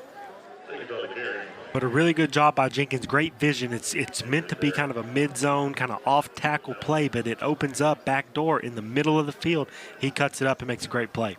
They end up moving the chains, so they spot him down at the 46 and give him, I guess, forward progress enough for the first down. And it's 1st and 10 Lumberjacks now with 4.5 minutes to go. And now you would think they start to try to take a little bit more time and try to burn as much of this clock as they can here at the end of the first half. Right side, caught Mortimer with the block. And that's Eric Bowler with the catch. Stays in bounds. Clock will continue to run. Gain of about 4, 2nd down and 6. Yeah, and as you mentioned, the tempo has obviously changed. Stephen F. Austin was going up tempo as fast as they could earlier in the game. Now 24-0, 4 minutes left in the half. They're slowing it way down. Here's Jenkins right side, and Jalen Jenkins hit, but still pushes it forward for about 3 more yards after contact. Not a big guy, but still plenty of power and tremendous speed. Jenkins will get it down to inside the 40-yard line, and the Jacks will look at 3rd and short, 3rd about 3.5. 4 officially here for SFA, with a clock running with 3.5 minutes to go in the first half, leading 24-0. And that second effort from Jenkins is huge, because now 3rd and 4 offensively, everything is at your disposal. You can throw short stuff, you can run it, you can do play action pass, you can do so many things at 3rd and short that you can at 3rd and 6, 3rd and 7. They'll run a hitch on the outside. Caught. Davis gets the first down. Steps out of bounds around the 30. Actually, he stepped out at the 32, according to the official. But that's still enough for the first down. They'll move the chains. So 1st and 10 SFA now with 3 minutes to go here in the first half. Kylan Harris will check back into the huddle as Bugs Mortimer comes out. Coming up the half, we will, Nicole will chat with Colby Carthel at the start of a halftime. Get a few words from him. I'm sure they'll be enlightening. Here's Jenkins again on the inside give. Down inside the 20, or the 25-yard line to about the 24. Close to 8 on that one. Stephen F. does not have to run another play before the 2-minute timeout if they don't want to, but looks like they are going to line up and run one. Yep, they look to the near side now, and we'll see now if, in fact, they do. They'll let this step. They're going to let the 10 seconds run off. Run it down to the 2-minute timeout. And when we return after this 2-minute timeout, they'll look at 2nd down and 2 inside the Vaquero 25-yard line. And really, that is the 2-minute timeout. When this game began tonight, we thought it would be a matchup of their offense and this SFA defense. And so far, in the first 28 minutes, the Lumberjack defense has handled this Vaquero offense. Absolutely. We'll find out if it continues. 2 minutes to go first half. 24-0 SFA on the move with the lead. Back with more on ESPN.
Minutes to go, first half here, 24-0 Lumberjacks with the lead here. November 1st, you can see the crowd here tonight at Homer Bryce Stadium. First weekend of November, football, it's hard to compete with the opening day of deer season here in East Texas. Absolutely. So 2nd down and 2, and the World Series here tonight as well. Game 7. Here, the Lumberjacks on 2nd and short, run it left side. Reese gets out of a tackle in the backfield, takes it all the way down to the 12-yard line. They'll mark him down there. First down, Lumberjacks. 1st and 10 as Reese stays in bounds. Clock will continue to run. As now they stop it for a moment as they reset the chains. Chains don't act like they want to get set. One guy over there with the chain crew, you can see top of the screen, drops it and says, "It's 1st and goal, fellas." No, it's 1st and 10. Oh. Okay, now they stretch it out. We're ready to go. Gavin Rutherford in at quarterback now. So Rutherford, handoff, Reese. Stacked up at the 11 and pushed back. Good penetration inside. Weak side linebacker Jaden Haygood leading the way, along with the middle linebacker as well. Spencer Rich there for the Vaqueros. He's a transfer from Utah Tech. 2nd on the team with 53 tackles coming in.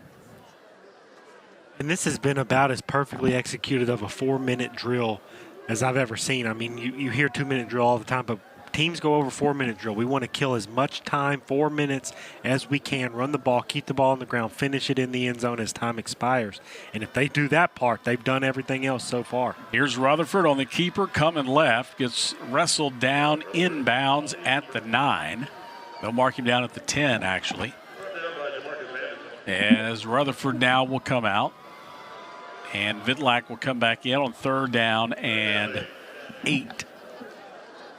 20 seconds left. And Jacks, I think,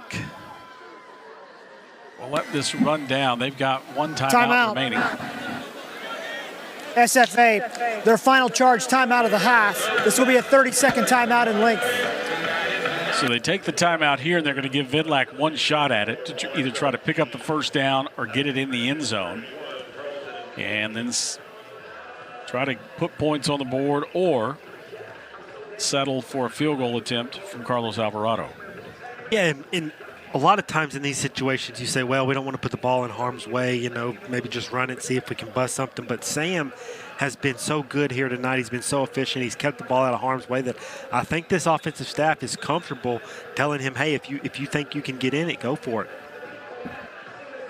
So Vidlac here so far, 20 of 26, 171 yards, 1 touchdown. Has been sacked once.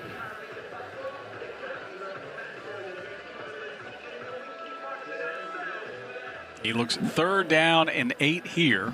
The ball at the UTRGV 10-yard line. It looks like they'll rush 4. Vidlac quick underneath Harris. He's spun down behind the line of scrimmage. Jacks again burned that last time out, so they'll hustle the field goal unit on. Still 8 seconds on the clock, so they've got time. Snap back, kick on its way. Alvarado's kick is up and good. And as the clock goes to 0, they may have to put a second back on there. Lumberjacks are going to lead 27-0 after the Carlos Alvarado, what was that, about a 28-yard field goal? Something along those lines, but I think you're right. I think they're looking at maybe putting a second or 2 back on this clock. That is the end of the first half. So they got the band's already on the field. So they will not put time back on the clock as they'll put Lumberjacks get the kick at the buzzer here. Heading into the locker room at the halftime is Nicole is here. We'll kill a minute here as I see Colby Carthel heading this way over here to talk to Nicole. A dominating first half. Lumberjacks, as you said, they ran that final 4 minutes off the clock to lead to that field goal to go up 27-0 here as Colby Carthel joins looks like a chilly Nicole Beckelman on the sideline. Nicole, take it away.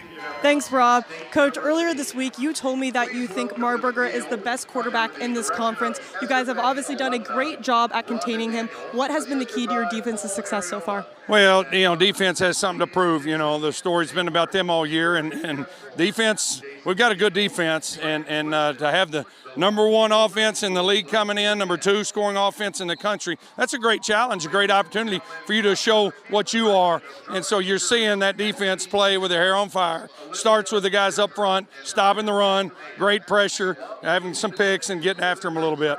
What do you want to see from your guys in the second half to continue the momentum? I want to see us play 4 quarters, 60 minutes of Lumberjack football, play East Texas tough. We did it for the first 2 quarters. Let's come out. I don't care about the score, what the score looks like. I just want to see us continue to play at a very high level.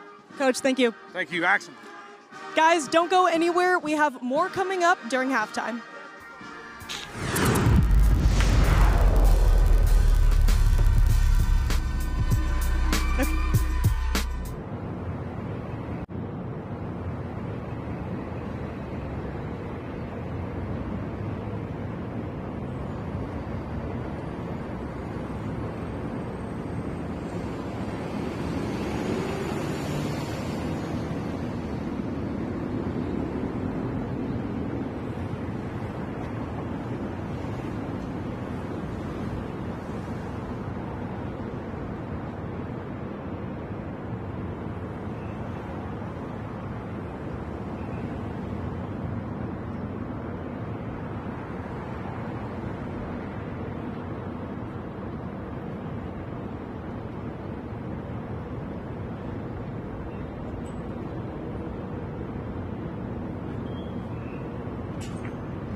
matchup between two teams, one on the verge of being ranked in the top 25. Lumberjacks ranked number 20 in one of the FCS polls. Jacks lead 27-0 over the Vaqueros of UT Rio Grande Valley. One of 5 games total in the Southland Conference today. 2 others already final, 2 others underway as we speak.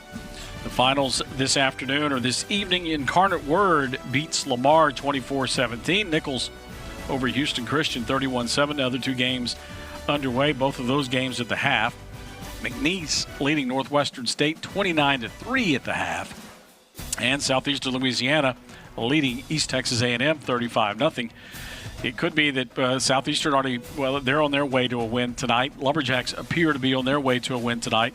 Those 2 could be the only remaining unbeaten teams in the Southland Conference. They don't play each other in the regular season. Yeah, it's kind of a larger conference with the new teams coming in, so you don't play everybody like you used to. It'll be very interesting to see how that shakes out in the standings.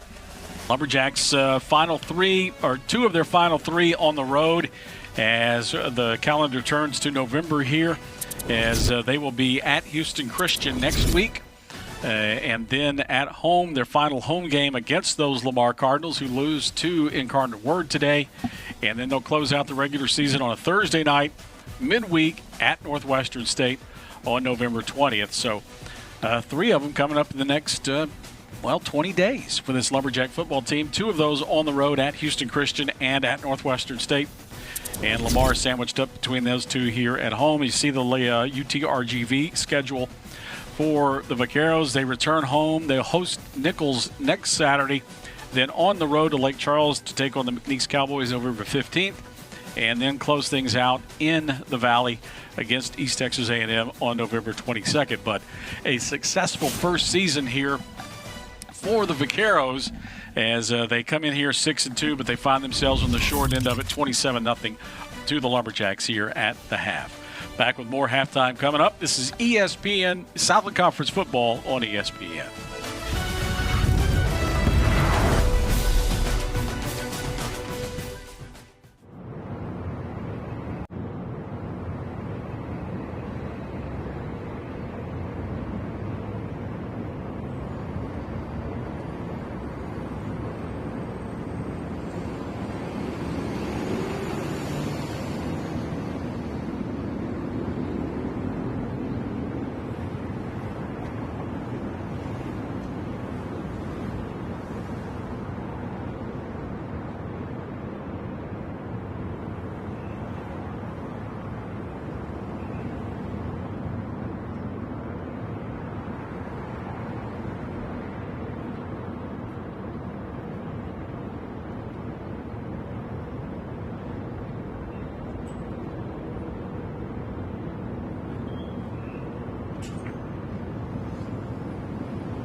head coach for SFA men's basketball, Matt Brower.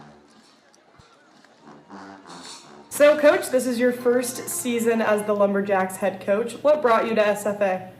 I think just the history, being a part of some of the games here at Johnson Coliseum from a visitor side perspective, just saw how special the atmosphere could be, how many people cared about basketball here at SFA, and there's just so much winning tradition and success that we've had here for the last 15 years, and just trying to, wanted to come bring that back and just carry it on. So you've got a mix of veterans and some newcomers on your squad this year. What's it been like making sure that they come together and they're all kind of in the same culture?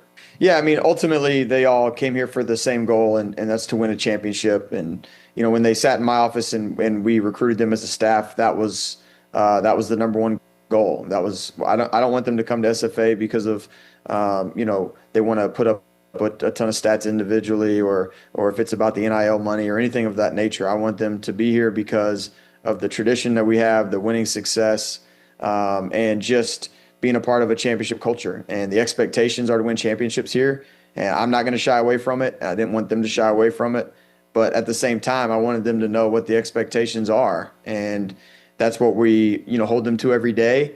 And I think that they really are genuinely excited that those are the expectations here at SFA. That's what the fans expect. That's what the administration expects. And there's some pressure that comes with it, but it's a good thing. You want that in sports, and I think it brings out the best of everybody. And so we've got a good group of high character young men, and that all want to win a championship, and that are all here because of the winning tradition that we've had here at SFA. You mentioned that you played some games in Johnson Coliseum before coaching here. Can you kind of describe what the atmosphere is like at a home game for SFA men's basketball? Well, when we get it back to where it has been, it's electric. I mean, there's the ceiling is low. So when the ceiling's low, there's nowhere for the sound to go but come right back down to the floor. So when you have it full, standing room only, it just brings such an advantage, because we are going to be one of the bigger arenas in the Southland Conference. So when you can fill it up, it just gives you a home court advantage. And the best way to win championships is you got to take care of your home, and then you got to go out there and win some on the road. So, getting everybody back in Johnson Coliseum, getting this program back to where it needs to be, getting the fan support, the fan engagement is extremely important to not only me, but to this university and to our program, in helping us get back to a championship level program. What are you most looking forward to for this upcoming season? That's a great question. Man, I think just playing games. We've practiced. We were in full team mode in June. So you're talking June, July, the end of August, September, October. I mean, it's just a long time. It's 4.5 months. And so we're ready to play somebody different on a consistent basis. Having a scrimmage, having the Sam Houston exhibition was great, but having a game where it's now every couple days for the rest of the season, I know they're looking forward to. I know I'm looking forward to the game planning, just, getting fans out, winning home games, and then competing on a regular basis. I think that's why we all do, college athletics is to go out and compete and enjoy the process of, the journey together of winning and hopefully winning a championship. Matt, thank you so much for your time. I really appreciate it, and best of luck this next season.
the half here tonight. Lumberjacks dominate things in the first half here. Rob Myers, Hunter Taylor here, and it was just a domination in the first half for those Lumberjacks offensively, and the defense did a phenomenal job in holding UTRGV in check.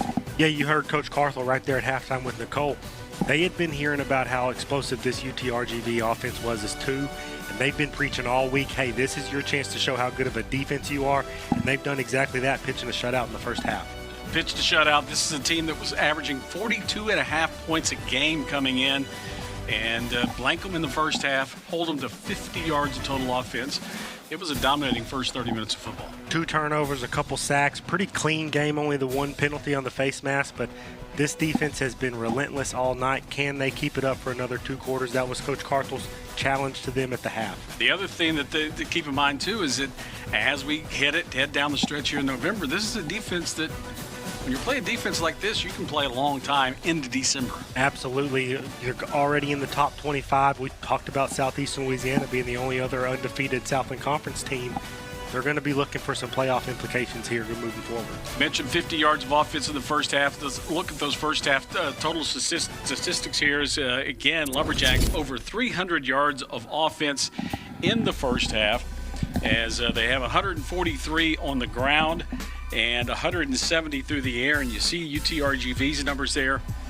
Colby Carthel said during our call earlier this week that he wanted to make them one-dimensional, take the running attack away, make them one-dimensional, and really they have it's been by design what's happened here tonight, and they've done a phenomenal job of implementing the game plan.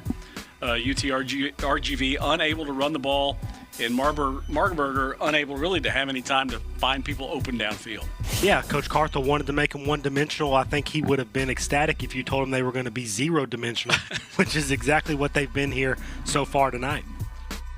So UTRGV will have the football to open things up here in the third quarter of action.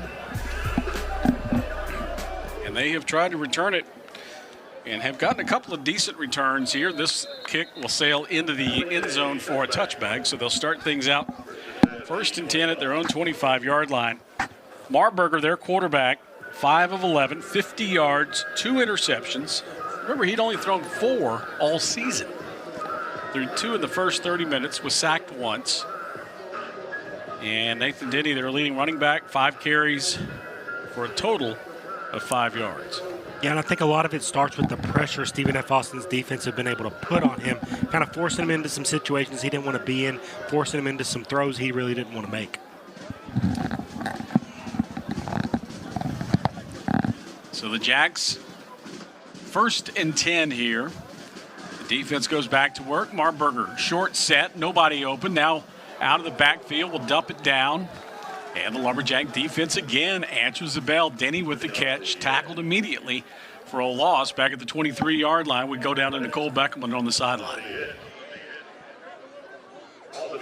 Yeah, thanks, guys. I got the chance to catch up with head coach for UT Rio Grande Valley, and he told me they are who we thought they were. He said this opponent is the best team in the league, and his focus tonight is on effort. He wants to see his guys play hard and compete. Coach added that this matchup is a great test to find out how his team stacks up against the best. Rob? Travis Bush going full-blown Dennis Green on them. They are who we thought they are. And remember, UTRGV has played Southeastern Louisiana, we talked about earlier, so that's a big praise coming from Coach Bush, saying that he thinks Stephen F. Austin is the best team in the league, given that they've played the other Southland Conference undefeated team. So 3rd down and 5, and a chance for this SFA defense to get off the field here. Opening possession, 3rd quarter. Marburger, empty backfield, swings it out left side. It's caught. Ball comes free, but out of bounds. 1st down here for UTRGV. And those are the quick things, the easy things that they really could not get going in the first half to give Marburger some confidence and give this offense a little momentum. Diaz with that catch, and after the tackle, he remains on the sideline there, as the Vaqueros will go empty backfield once again. 4-man rush for the Lumberjacks. Quick hook caught by the tight end, and Russell down immediately. Malachi Williams there in the coverage for the Lumberjacks. Ishmael Smith Flores, the big transfer,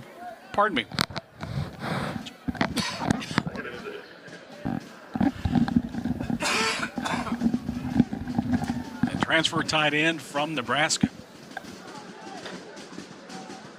As we'll try to get this frog out of the throat. The temperature is dropping. The pressure's changing. I think our whole home with the two young ones has been sounding a lot like you right now. Yeah, everybody in East Texas sounds like this right now. Short gain on that one. Out to about the 43, and another third down here. In that first half on third downs, UTRGV just 2 of 5. They converted on one just a moment ago. So 3 for 6 for the night. As they substitute late, Lumberjacks don't change. As the tight end came off the field. And Marburger will set things up for the Vaqueros. Lumberjacks showing pressure. They'll rush 4. Flushed out of the pocket now, looking downfield. Complete near midfield and out of bounds. Aaron Sears with the tackle for the Lumberjacks as Marburger went down. Jaden Southern was applying pressure. He and Xavier Potts.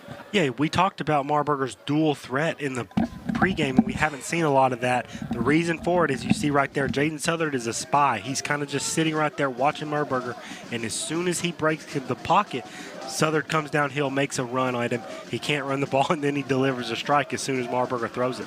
So 1st and 10 now. The Vaqueros back-to-back first downs. Pressure coming off the edge. They run it up the middle. And the Jacks ball may pop free. It's loose. And whistles blow, and they're going to say the runner down. Ruling in the field, the runner was down by contact. At the 45-yard line of the Lumberjacks, a gain of 6.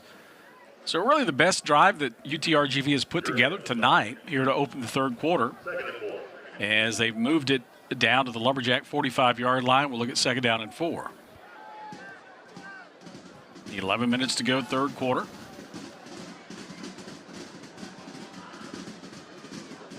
As Marburger again, short set, looking left the whole time. Again, hits his tight end. Tackled immediately as he's pushed back, and depending on the spot, I think he's got the first down. He hooked up right near the chains there. And they're going to move them down, so he'll pick up 4 yards. First down, Vaqueros. Yeah, good job knowing the situation, getting to the sticks, and before he turns around, he catches the ball, he gets hit as soon as he does, but because he knew the situation and got to the right yardage, he picks up the first down. Ishmael Smith Flores again, a transfer from Nebraska. I'm able to say it this time. I got choked up last time. I think it's Sandy Miller and the Old Cornhuskers. 1st and 10 now. Vaqueros on the move. This is a keeper, Marburger. Outside, left side, gets away and down the sideline, out of bounds. Inside the 25, all the way down to the 21-yard line, and that's been his most effective play on the ground tonight. We talked about he's being a dual-threat quarterback. That really, it's not the first time we've seen him get away. Yeah, they haven't really done a lot of read option with him, partly because they've been playing from a hole. They've been trying to throw the ball a little bit more, kind of claw back at him. But I think here in the second half, they've kind of said, okay, let's go back to doing our base offense and try to, if we're going to dig ourselves out of this, it's going to be doing what we do best. 1st and 10 now. Vaqueros, they'll motion a man across, overload the short side of the field. Marburger looking that way, out of the backfield. Caught, hit at the line of scrimmage, and driven back. So little or no gain on that completion. As I think that was DeMint coming out of the backfield that time. Sears on the stop again for SFA. As the Lumberjacks will bring a fresh defensive front out there. So 2nd down and 10 now.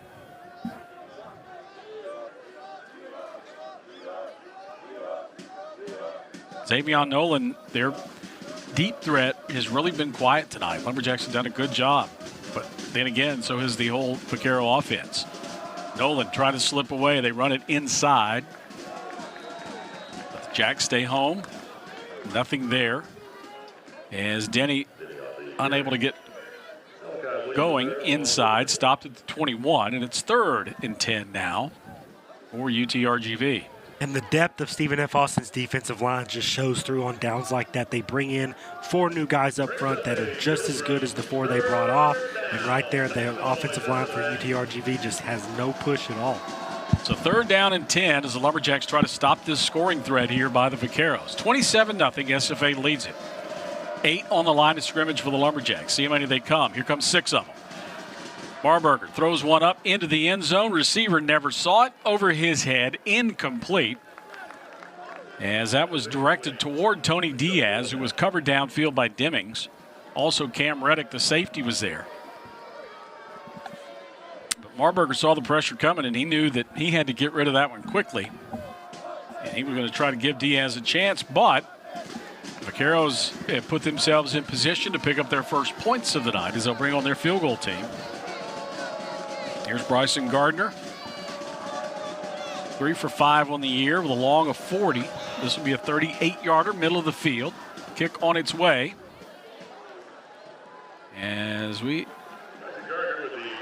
That one's up.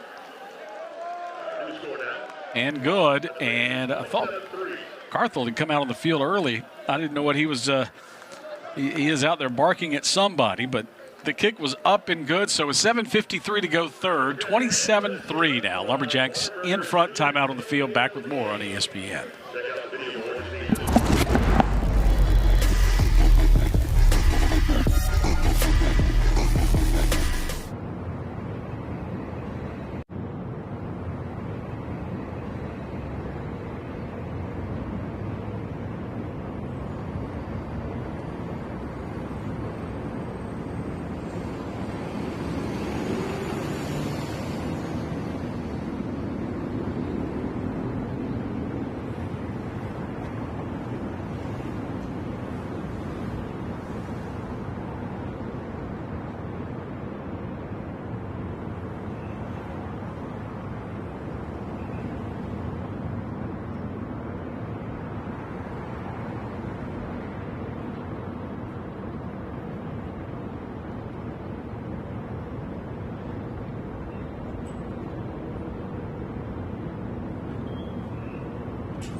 Quarters, they get their first points of the night, a 13-play, 54-yard drive.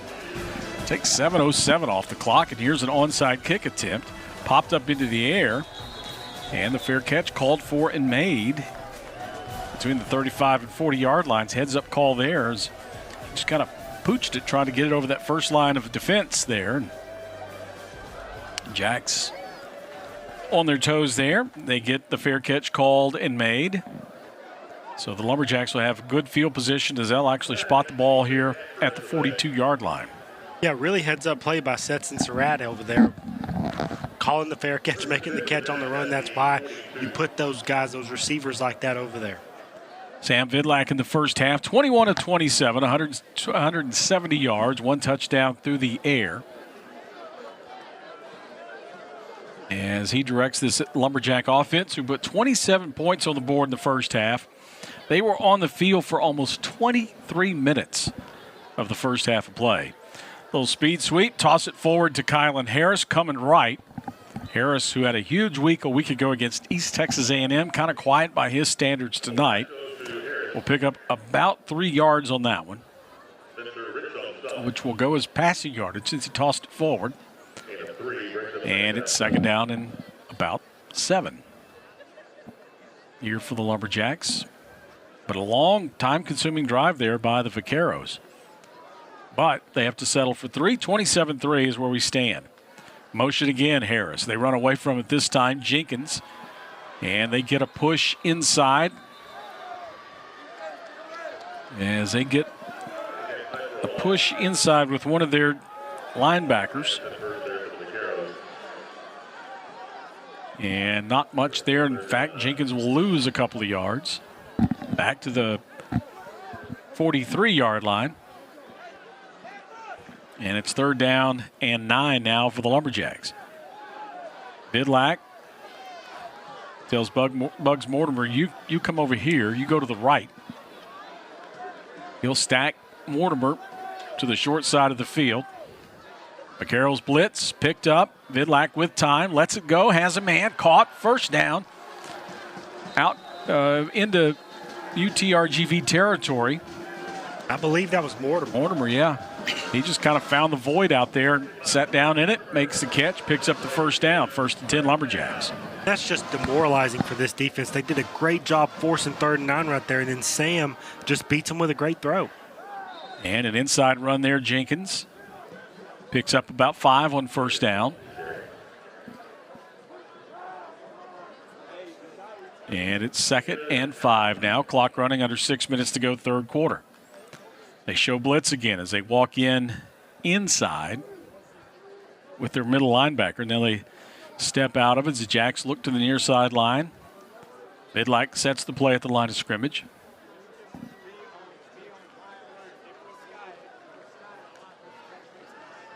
Little play action with some time. Now runs away to his right. Looks downfield on the sideline. Had a man there as he hooked up in front of the defenders. Blaine Green, but his pass too wide out of bounds and goes incomplete. 3rd down now and about 5 here for the Lumberjacks. 3rd and 6 officially. Yeah, and another good job by Sam of just buying some time but keeping his eyes up, looking to be a passer first. Right there, that one's a little off target, but still gives this guy a chance to make a play. So 3rd down here, SFA trying to convert, keep this drive alive. They will run it on 3rd and 6, and they get a push, and they're going to have the 1st down. As Jenkins will carry it all the way down to the 31-yard line. Needed 6, gets 7. And nice on 3rd and 6 when you can just run it up the middle. Pick up 7 yards and keep the drive alive. Yeah, and typically 3rd and 6 is not a favorable down for the offense. I mean, you feel like you're one-dimensional. We're going to have to pick this up through the air. 6 yards is a little too much to feel comfortable running the ball, but Stephen F. Austin behind that big offensive line feels good about it. Here comes the blitz again. Hook it up outside, caught. And getting away from the defender is Clayton Whalen. And Whalen down the sideline, out of bounds with another SFA 1st down, and a late penalty flag comes in.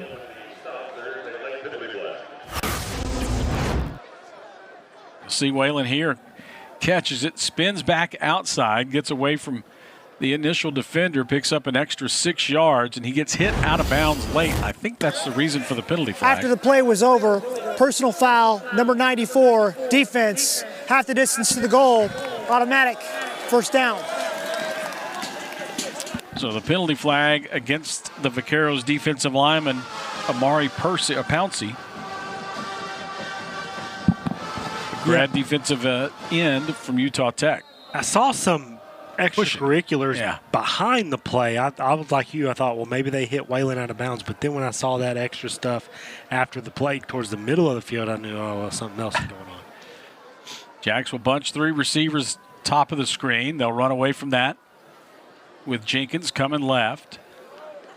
And Jalen Jenkins will take it down to about the 6-yard line. Pouncey there on the stop for the Vaqueros.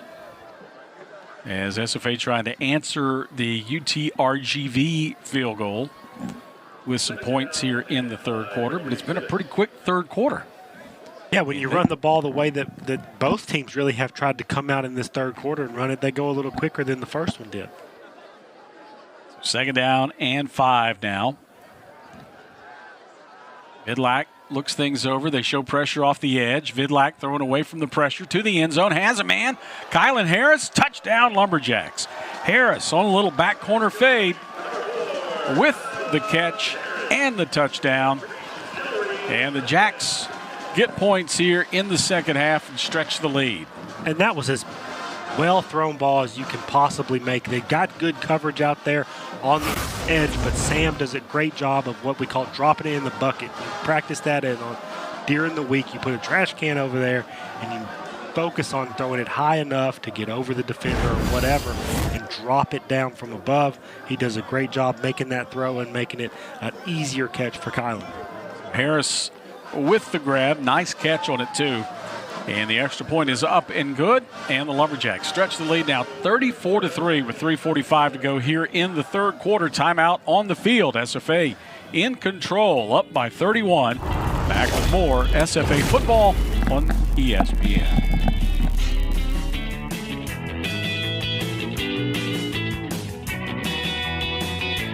Credit Union One offers everything you need to get the most out of your accounts every day. With digital banking, you can pay bills online, set up personalized budgeting tools, easily transfer money between accounts, and more. Plus, you can get paid up to 2 days sooner when you set up direct deposit. Get started at cu1.com. Welcome to Casati Pines at Coshada, nestled in the natural wetlands of southwest Louisiana on 65 acres of looking glass lakes, surrounded by stately pines and live oaks. It's an experience unlike any other. A challenging 18-hole par 72 championship course, 6 sets of tees, and a unique 19th tiebreaker hole. Ranked the 18th best golf course in the USA by Golf Advisor. Casati Pines at Coshada in Kinder, Louisiana. Louisiana's best bet. It's brutal. So slow. Good thing we brought Jersey Mike's. Is that Danny DeVito? Don't worry about me. This is a commercial for Jersey Mike's. And at Jersey Mike's, the subs matter most. Freshly sliced right in front of you. That's what matters here. Almost forgot. I found your ball. It's a rock. Where the subs matter most. It's a Jersey Mike's thing. A sub above. Credit Union One Free Checking has everything you need to bank on the go. Make deposits and more with our highly rated mobile app. And get your direct deposit up to 2 days sooner with CU1 Early Pay. Open your account in minutes at creditunion1.org.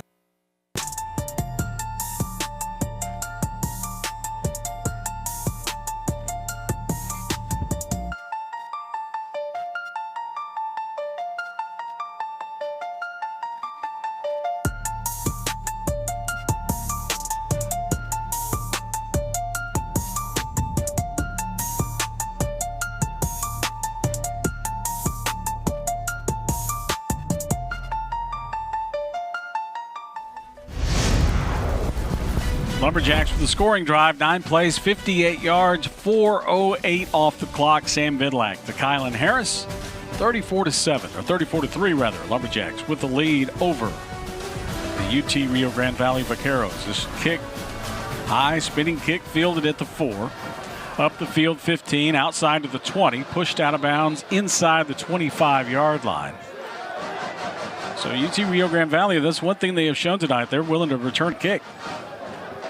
Yeah, I think especially when you're not clicking on all cylinders as far as offense is concerned, you're looking for any kind of shot of energy that you can get, and a lot of times special teams is where that comes from. Sam Vidlac now 25 of 32, 203 yards, 2 touchdowns. See Jacob Hand there. Most of his kicks sail into the end zone. That one, I think, on purpose, fielded inside the 5, trying to get some coverage down there. A high spinning kick.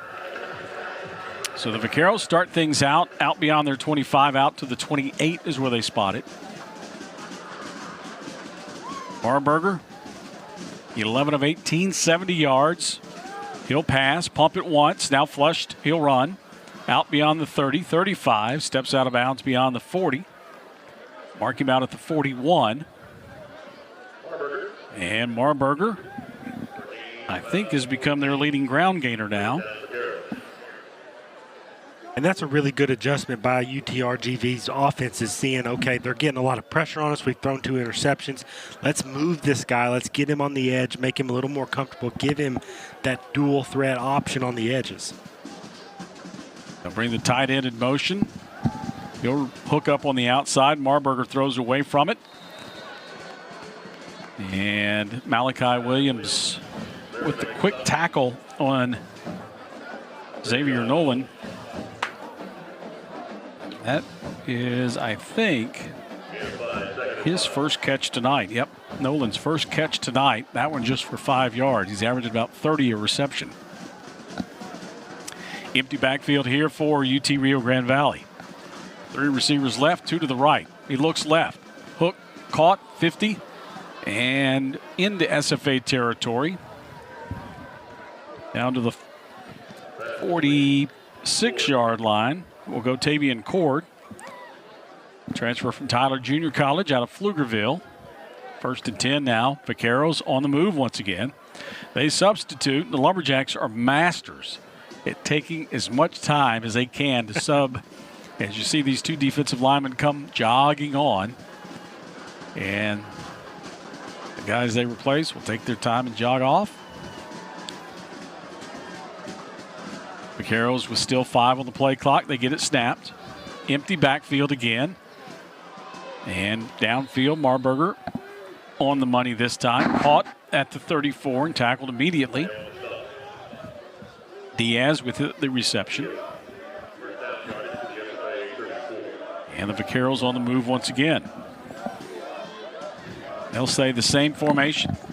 So 5 receivers in empty backfield. Lumberjacks have not brought pressure when they've gone empty. They rush 4 again. Marburger upfield again. Intended for Cord, well covered and incomplete. And it's 2nd down and 10. It's Michael Patterson the third. He normally plays nickel, which it turns out a lot of times in this defense to be man on those slot receivers. And this UTRGV offense loves to look for those slot receivers on deeper throws like that. So 2nd down and 10 now. And they will bring it back in the backfield now with Marburger. This is Denny. Hand it to him. There was nothing there for him. Lumberjacks got some great penetration trying to figure out who that first one was. But they had several in the backfield that time, and the Lumberjacks will get a tackle behind the line of scrimmage. So a tackle for a loss back to the 35-yard line. 3rd down and 11. Final minute of the 3rd quarter.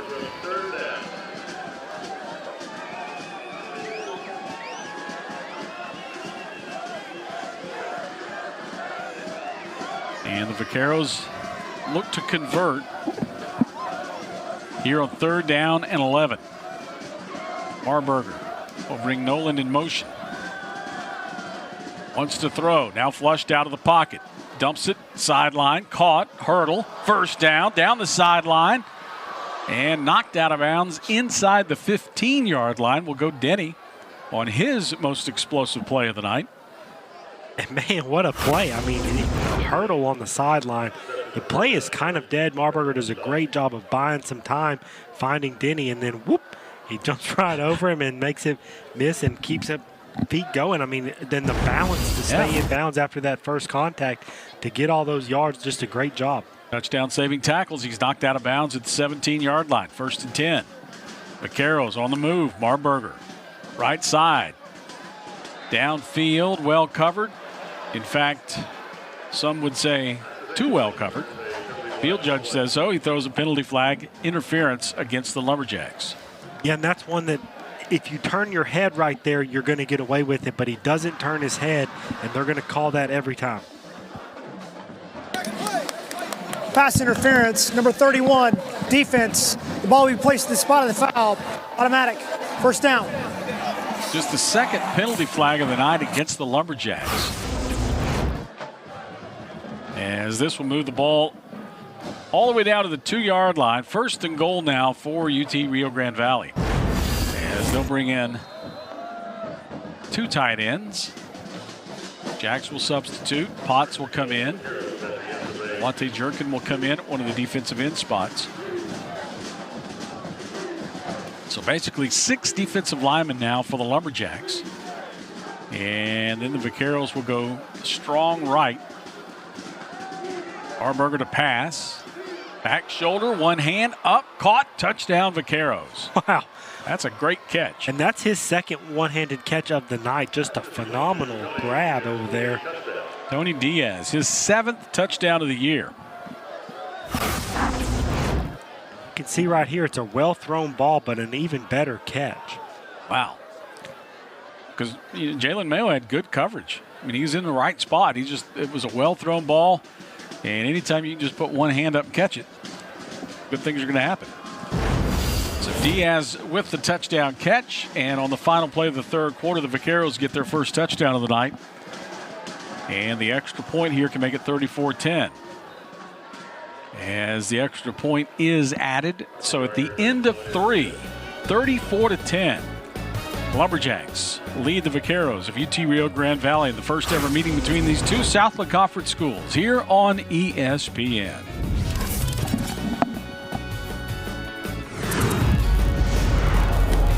That is the end of the third quarter.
Scoring drive as it's 34-10 now. Final play of the third quarter. Vaqueros get their first touchdown of the evening. Lumberjacks had just one possession in that third quarter. They had 57 yards of offense in that third quarter on that lone possession. And here's the kick, fielded at about the 4, upfield beyond the 20 to the 25. Go the Lumberjacks on the return. Reese on that return. Lumberjacks now 360 yards of total offense. RGV with 160 yards. As they took a big step toward evening up some of the numbers a bit. Time of possession wise, again, they only had it for 7 minutes in the first half. Now total time of possession, 18 minutes and 13 seconds for Rio Grande Valley. Lumberjacks have held the ball for almost 27 minutes. First and 10 SFA here.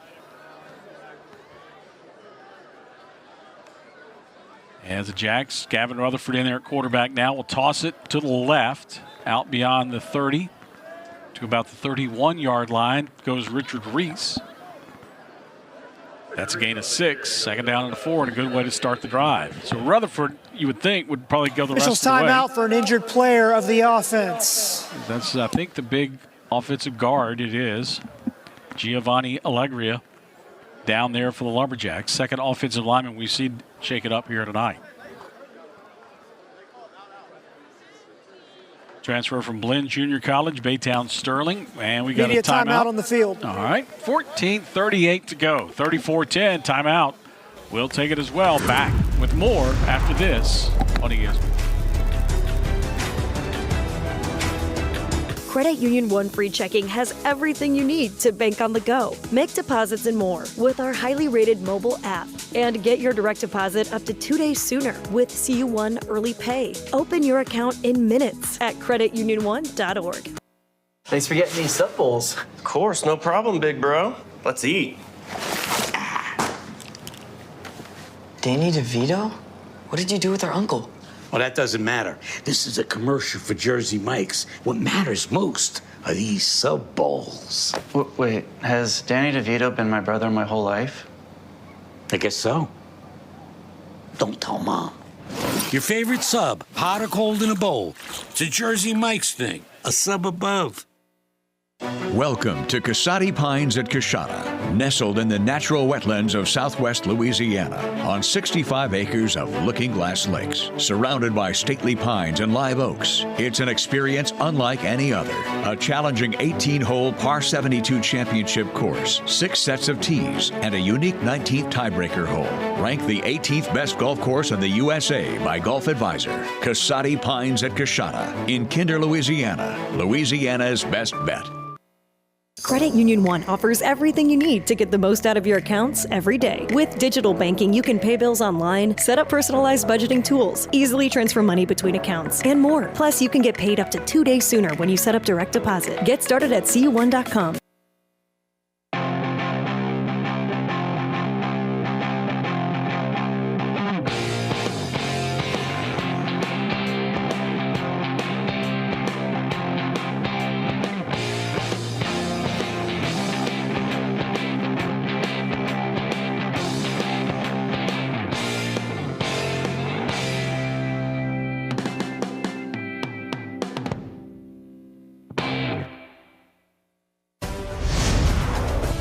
Back now after the injury timeout, Lumberjacks.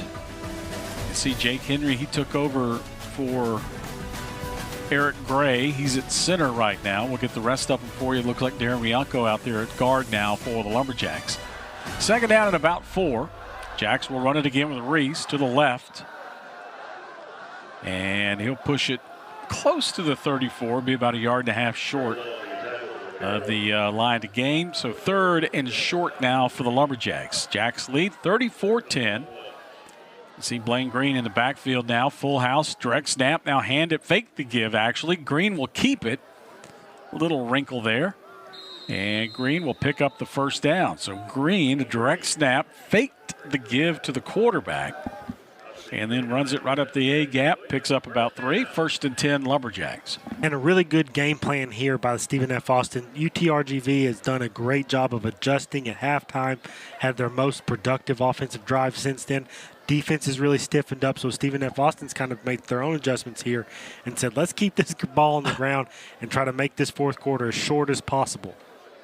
Rutherford on at quarterback here for the Lumberjacks. Now everybody will shift to LeVar Lindo in a wing to the right, and they'll toss it coming that way behind Lindo and others. And Reese will get to the 40-yard line before the Vaqueros will stop him there. Trey Bright among those on the stop for UTRGV. He and Dorian Blackwell. Gain of about 1 yard, maybe 1.5 yards. Second down and 9. Clock continues to run. 13 minutes here on November 1st. Game time kick about 64 degrees. It's cooled now into the upper 50s and kind of a light breeze blowing.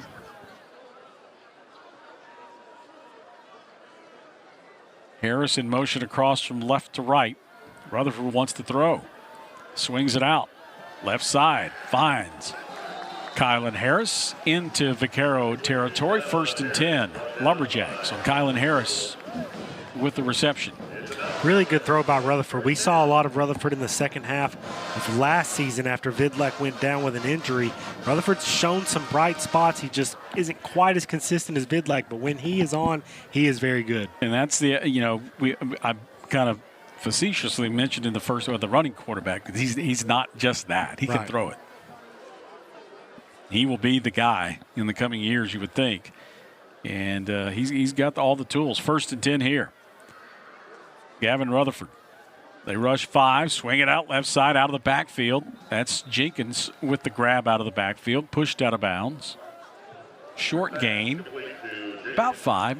Well, I'll give him 4 on that. 2nd down and 6. And again, the Lumberjacks content right now. Just keep moving forward. They're happy. If you give us 4 yards down, they'll take it every time. They lead 34-10.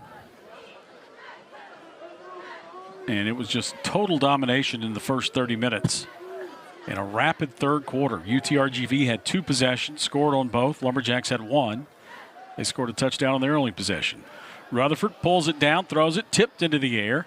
As the linebacker got underneath that, got his hands on it, tips it into the air, trying to go to Clayton Whalen. And it falls incomplete. 3rd down now and 6 for SFA. Yeah, really good job right there of reading the quarterback's eyes. It is on an RPO, but you can see right there,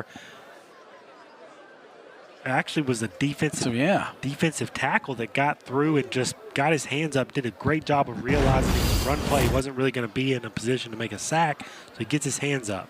Inside screen. Jenkins with really, he kind of ran away from his blockers as he kind of came back inside. They were out beyond the hash mark, and Jenkins ends up getting a yard or 2 out of it. And it's 4th and 5 now for the Lumberjacks. And the offense will stay on the field here on 4th and 5, leading 34-10 with just under 11 minutes to play. Yeah, and this is a little bit of a strange area for Stephen F. Austin. You know, a punt probably sails into the end zone, obviously too far for a field goal, so they could really be looking at running the play here. They do. They'll swing it out right side. Harris with the grab. He'll have the 1st down as he spun down at the 35-yard line. And they're looking for a guy with sure hands. There he is, Kylan Harris. Yeah, when you have that guy 3rd, 4th, those types of downs, they don't scare you quite as much as they might otherwise. So they convert on 4th and 5, and the Lumberjacks keep the drive alive. 10 minutes now, 10 minutes and 10 seconds left to play in this one. They did a great job of burning the final 5 minutes of the first half with a long time-consuming drive. They're trying to do that here to start the 4th quarter. Rutherford will hand off inside. Reese picking his way forward to the 31-yard line. And again, 4 yards on 1st down. And as I said earlier, they'll take that every time. And we talked about it early in the first quarter. Reese was kind of the guy early in the year that was their big explosive play. But the staff kept telling him, you know, you got to get your head down. You got to get those positive yards when we're running it between the tackles. Not everything gets bounced to the edges. And right there you see that's all. That message is sticking. He's starting to get his head down and pick up those 3, 4, 5-yard runs at a time. So 2nd down and 4. Short set. Rutherford pumps over the middle. A little too much on that one for Bowler, as that one goes off his hands and incomplete. And another offensive lineman kind of comes up limping. And that's Jake Henry, who has been the 2nd center. So they run another one out there, as I think Manos went back out there. Yep, Jared Manis back out there at center now for the Lumberjacks.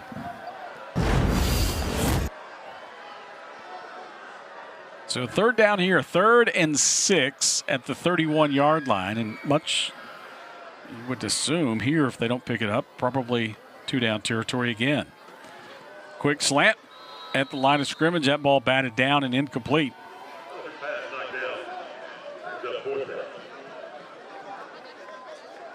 So the Lumberjacks, Jalen Jenkins will check in. Reese will come out.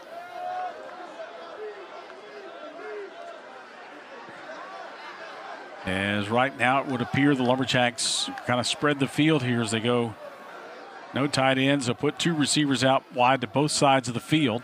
And Jenkins in the backfield here with Rutherford on 4th and 6. And UT Rio Grande Valley with just 5 in the box. Lumberjacks will throw. Rutherford, seam pass. Harris at the 5 and down to the 3-yard line. Kylan Harris on the deep end. And, man, a laser from Gavin Rutherford. Yeah, just a great throw by Rutherford. It's 4 verts is what it is. Kylan is kind of what they used to call the bender. He's going to get vertical, and then he's going to bend his route underneath that safety. And Rutherford does a great throw. Here's a toss to Jenkins coming right. And the Vaqueros get some penetration and knock that one down back at the 5-yard line. As Jaden House, the nose tackle. Transfer from UT Martin with his 14th tackle of the year. 2nd and goal now from the 5. And they bring that big package in. They bring both the tight ends in with Lindo and Ademo. This is when we've seen Rutherford already score 1 on the ground tonight. Can he do it again? So Ademo now will switch over to the left side, power the formation that way. They'll run behind it with Jenkins, but the Vaqueros beat the Lumberjacks to the punch there as they got great penetration. Linebacker and a defensive tackle both there. And they'll make the stop. That was Percy Jackson, the defensive end, in the backfield. They'll mark him down at the 10. Man, they just stepped right through, like both of them come through the A-gap. Yeah, and remember, I think that those are both the second-string guards, the second-string tackle. The guard has moved to center. So there's a lot of movement up there as second-string guys on that offensive line. And that right there is a communication deal. The guys that are getting their first snaps of the night, they're not used to talking to one another. And so they get a little confused as to how they're going to trade this stuff off. 3rd and goal from the 10. And some other confusion here. So the Lumberjacks, I think, will take a timeout. SFA, their first charge timeout of the half. This will be a full media timeout. So 7:19 left to play in this one. 34-10. Timeout on the field. Lumberjacks look at 3rd and goal from the 10 when we return after this.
This with 34-10 Lumberjacks here on the 1st of November, trying to win their 7th straight. They lead by 24, trying to add to it. They look at 3rd and goal from the 10.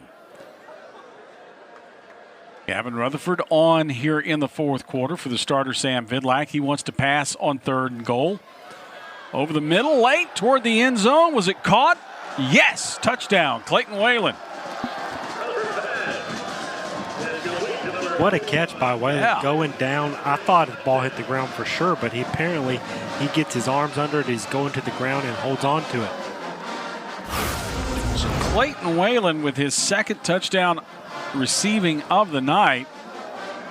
Yeah, that's a great catch. Yeah. And, I mean, Rutherford does a good – he throws that low where, if Whalen doesn't get it, nobody's going to get it. Yeah, keeps the ball out of harm's way, does a great job of stepping up in the pocket, buying a little bit of time, moving his feet, and then throwing that ball. So the Lumberjacks, 2 possessions here in the second half, 2 time-consuming drives that both end up in the end zone.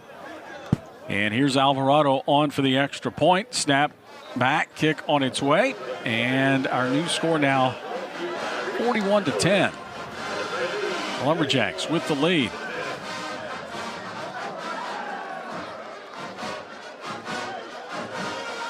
As you watch along here on ESPN Plus, looks like it got dark out there, but it's just the smoke from the fireworks in front of the lights, and it certainly did kind of turn it down a notch or two.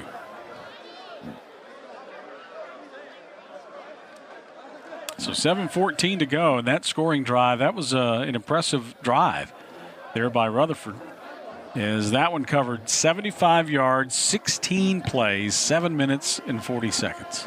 Yeah, I mean, they had the big long drive right there before the second half where they killed a ton of time, finished it with a field goal, and then right there, same thing. Same assignment, and they get the same outcome, even better with a touchdown, but they kill a bunch of time and shorten this fourth quarter up. This Vaquero defense, we talked about their offense coming in. They'd been giving up 17 points a game, 305 yards a game on average.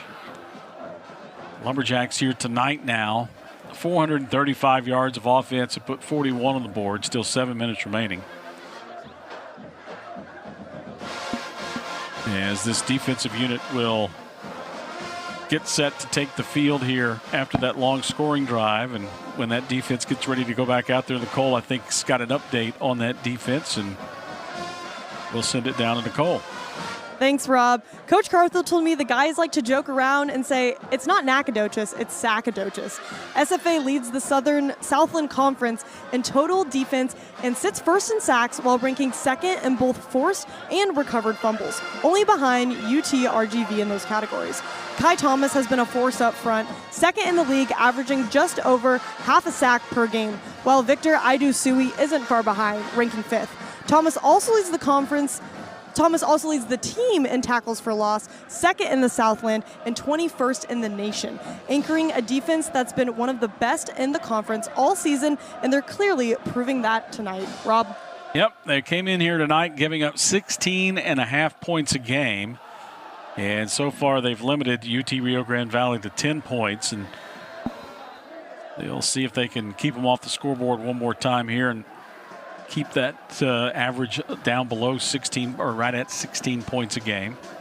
Lumberjacks giving up just 266 yards a game total yardage on average, and they've done a better. That number will go down as this kick will go out of bounds untouched.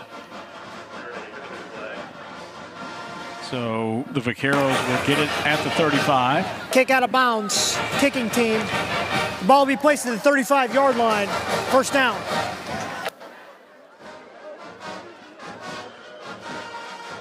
So UT Rio Grande Valley here. Eddie Marburger, who came in here as one of the best or one of the better dual threat quarterbacks in the conference. So far tonight, 16 of 24, 115 yards, 1 touchdown. He's been picked off twice.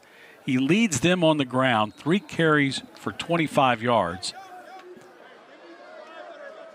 And Denny, their leading running back, just 9 carries, 12 yards. Lumberjacks wanted to make them one-dimensional. They have 14 carries, 45 yards total for the Vaqueros tonight on the ground.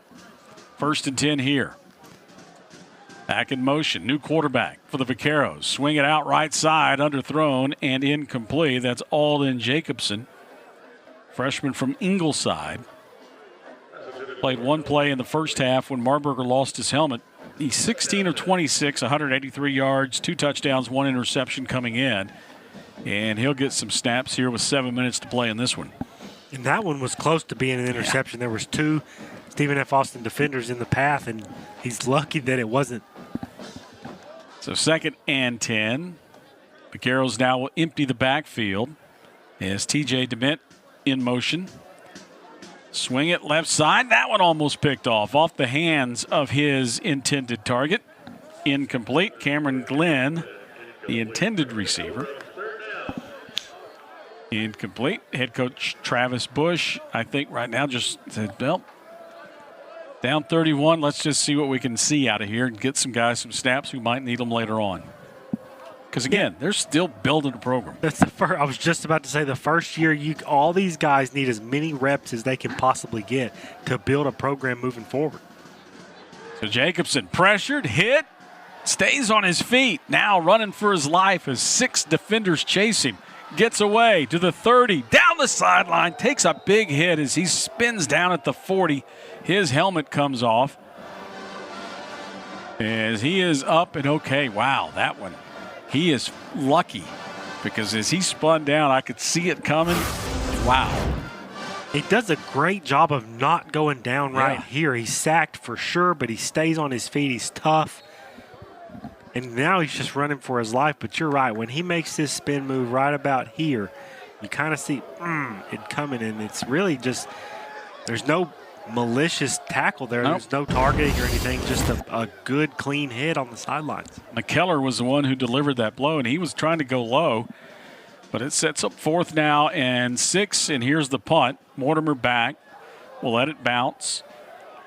And it will be killed at the 10-yard line. So with 6:11 left now, the Lumberjacks, they have one more 6-minute drive in them. They're going to kill it at the 12, actually, is where they'll spot it.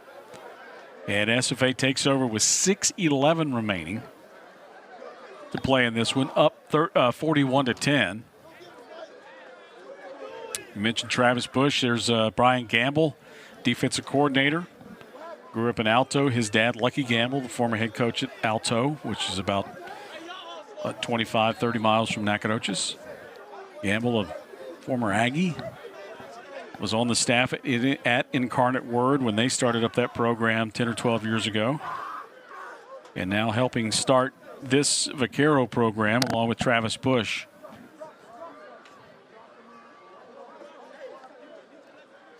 So Rutherford will turn, hand it off to Jenkins. He's stopped in the backfield as he'll lose yardage back inside the 10. There's nowhere for Jenkins to go that time, as he's wrapped up for a loss of 3. We mentioned Travis Bush, spoke with him. His grandfather played at SFA. His granddad, a Lumberjack from 1934 to 36. Wow. It was even before I was here.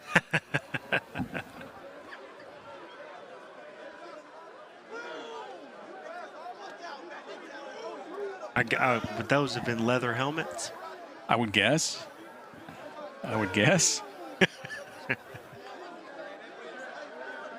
Handoff coming right. Jenkins again gets the yardage back he lost a moment ago, +1. Timeout. UTRGV, their first charge timeout of the half. This will be a 30-second timeout in length. So the Vaqueros take a timeout with 5:09 to go. And the Lumberjacks will look at 3rd down and 9.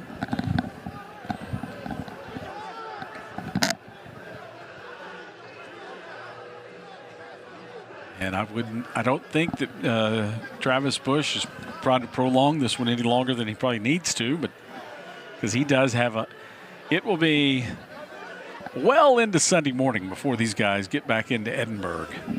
You know, you are going to fall back an hour. So technically, they've got a 7.5-hour trip because they're going to lose the hour on the 8th. Yeah, and they're not crossing time zones. But they'll still be on that bus whenever. You're supposed to roll the clocks back. So there's their remaining schedule. They go home. They'll host Nichols next Saturday. on the road at McNeese November 15th, and then host East Texas A&M to close things out November 22nd. Lumberjacks play 2 of their final 3 on the road at Houston Christian next week. And then you and I back here one more time, Lamar November 15th. And then the Lumberjacks close out the regular season Thursday, November 20th against the Demons of Northwestern State. But the Vaqueros, they're looking at a good, solid 3-movie trip back to Edinburgh as Rutherford misses towards Surratt. One of the quick hitch on the outside. That one low and away. Incomplete. And it's 4th and 9. Stops the clock with 5:07 to go. And as we mentioned, low and away, the last time I looked, the Blue Jays had a 3-1 lead in Game 7 of the World Series.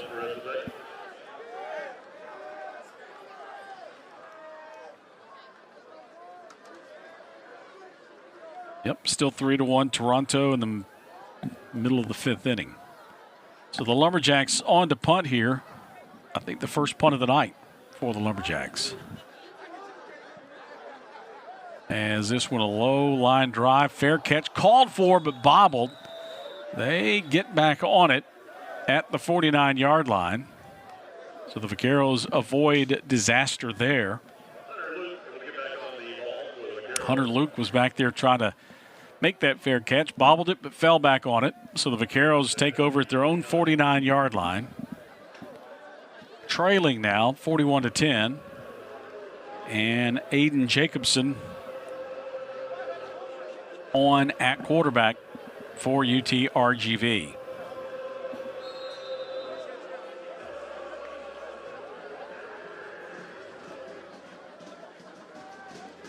Four-man front here for the Lumberjacks. Tim Muhammad stands up at one of the defensive end spots. Jacobson takes the snap, steps up. Now he'll tuck it and run. Downfield. Ooh, they waited too late to start his slide. Takes a hit, and a late flag comes out. I'm sure they'll look at this for potential targeting as Jacobson took a shot, but he was, again, started his slide off late as he goes down at about the 46-yard line. Yeah, this is going to be a pretty hard one for the Stephen F. Austin defender to defend because it looked like a clear cut. You can see the line judge talking to the referee there, Matt Beck, and he kind of indicated he was starting to slide, then the guy hits him. Holding, number 57, offense. After the play was over, personal foul, number 37, defense. Both penalties will be enforced. Automatic, first down.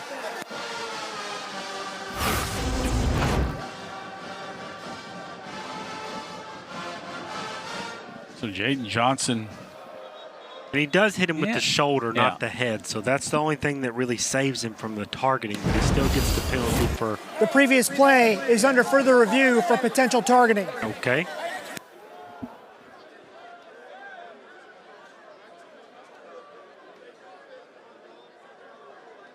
So they will look at this to see if, in fact, and we'll look at it again. But the only, if I'm, he did kind of hit him in the face mask with the shoulder. However, again, that slide was started so late. Johnson is already going in to put a shoulder in his midsection. Right. If he stays up. And instead he hits him in his face mask. And, we talked about the young guys for UTRGV getting reps, building a program, but really on both sides of the ball, there's going to be a ton of young guys in the game right now getting reps. And this is one of those situations that, it's a hard lesson to learn, but you're going to learn it. You can't do that. You're going to get thrown out. You're going to get targeting. In the future, when you're one of the guys that we need night in, night out, starting on this defensive unit, you're going to have to play smarter than that. A lesson to be learned for this young guy. So they will continue this review here to find out if, in fact, that Johnson is going to be guilty of targeting.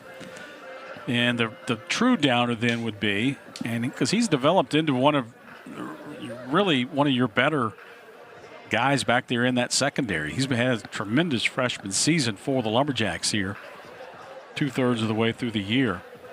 And if it is targeting here with 4:52 left to play in this one, he would sit the first half next week against Houston Christian. Absolutely, and that's one of the things that, is difficult for targeting. Is it is going to affect the next game if it happens in that second half.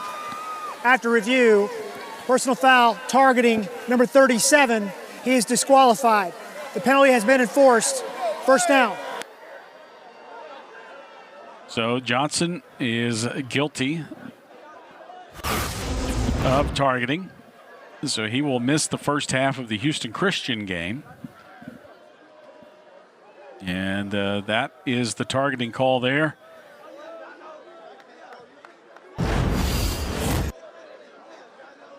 So they enforced both penalties, the hold against UT Rio Grande Valley, the 15-yarder against the Lumberjacks. 1st and 10 now. Rio Grande Valley, or UTRGV here, and they'll run it. Denny coming right, gets to the edge this time. Lumberjacks giving chase, and Denny chased down from behind and dragged down out of bounds at about the 37-yard line. Gain of about 8. Clock continues to run with 4:35 left to play in this one. 2nd down and 2 now. Lumberjacks should creep up a spot or two perhaps in the FCS polls. But more importantly, just keep this momentum going here as they head in toward the middle part of November as we get a false start against the Vaqueros. Because right now this team... Prior to the snap, full start, number 57, offense, 5-yard penalty, 2nd down. And they're going to be kind of a blow here for the Vaqueros as well because, I mean, they're going to be 2-3 now in conference play, 6-3 overall. But if they can win 2 of their final 3 games, they could possibly be a playoff team. Absolutely. There's everything they want to do is still ahead of them. And to be honest, even if they don't make the playoffs, for this to be your first year in football, to be having the success they've got is just incredible. Officials timeout for an injured player of the defense. And that's another thing. If you're the Lumberjacks, you don't want to see. There's Tim Muhammad down now, and the trainer's back out to look at one of your defenders. And that's the point I was going to make earlier. Is Denny had that carry a moment ago, and it's 3rd and short now for UT Rio Grande Valley. For the Lumberjacks, as they head here into November, they're going to be riding now a 7-game winning streak. 2 of their final 3 on the road. 2 of those games, in fact, the 2 road games are both very winnable games against teams that have struggled so far this year. And then you got Lamar here at home. But if the Lumberjacks take care of business heading down the stretch here in November, this could be a team that could end up riding a 10-game win streak into the playoffs. Absolutely, and if that comes to fruition, you're talking about probably a conference championship. Maybe I don't know if they can have a co-conference championship. I don't know how the they'll way do that. that's going to shake out. But then you could even potentially be looking at, are they going to be one of the teams at least considered for a first-round bye in the FCS playoffs? Yeah, you would think that. I mean, they probably got to move a little bit. To consider to get. I don't know, what is it, top 8, I guess, to get a bye. Correct, yeah. As the Vaqueros run it inside on 3rd and short, they'll pick up the first down. But the fact that here we are the 1st of November, we're talking about potential playoffs here for really both of these teams.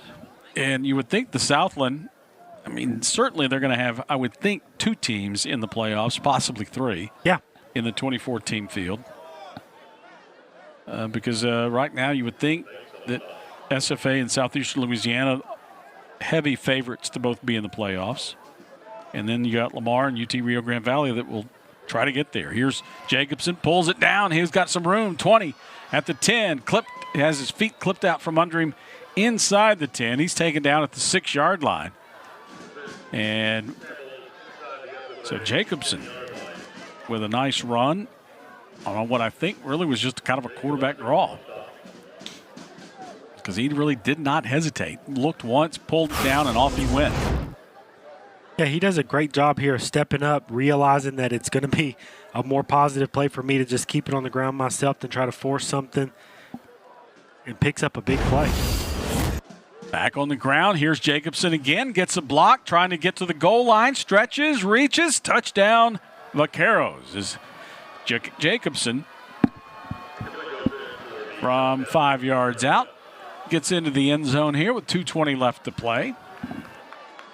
So if you're Travis Bush, you're thinking, okay, I'm starting to kind of like what we're seeing out of this number 2 quarterback now because he's got some quickness. Absolutely. Remember, Marburger, the starter, is a fifth-year transfer from UTSA, so they're not going to have him next year no matter what. So this is a very good showing from Jacobson to show Coach Bush and this staff, hey, I can be your future. You don't necessarily have to go in the portal to find a guy. I can do this.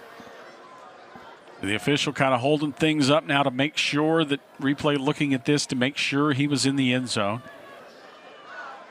But it looked like I did not see any body part out of bounds before that ball hit the pylon. So touchdown, Vaqueros. It's good. So now the extra point will make this 41-17 with 2:20 to go.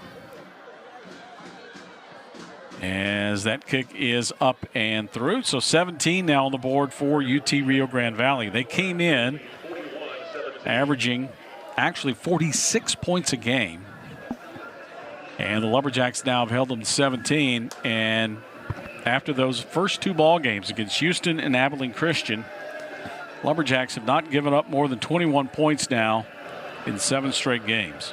Yeah, and look, about UTRGV, their only losses are to the teams we're talking about making playoff appearances for the Southland Conference. Lamar, Southeastern Louisiana, and here tonight, Stephen F. Austin. For your first year in football, only losing the games to the teams that you're, supposed to lose to, quote unquote. Very good showing.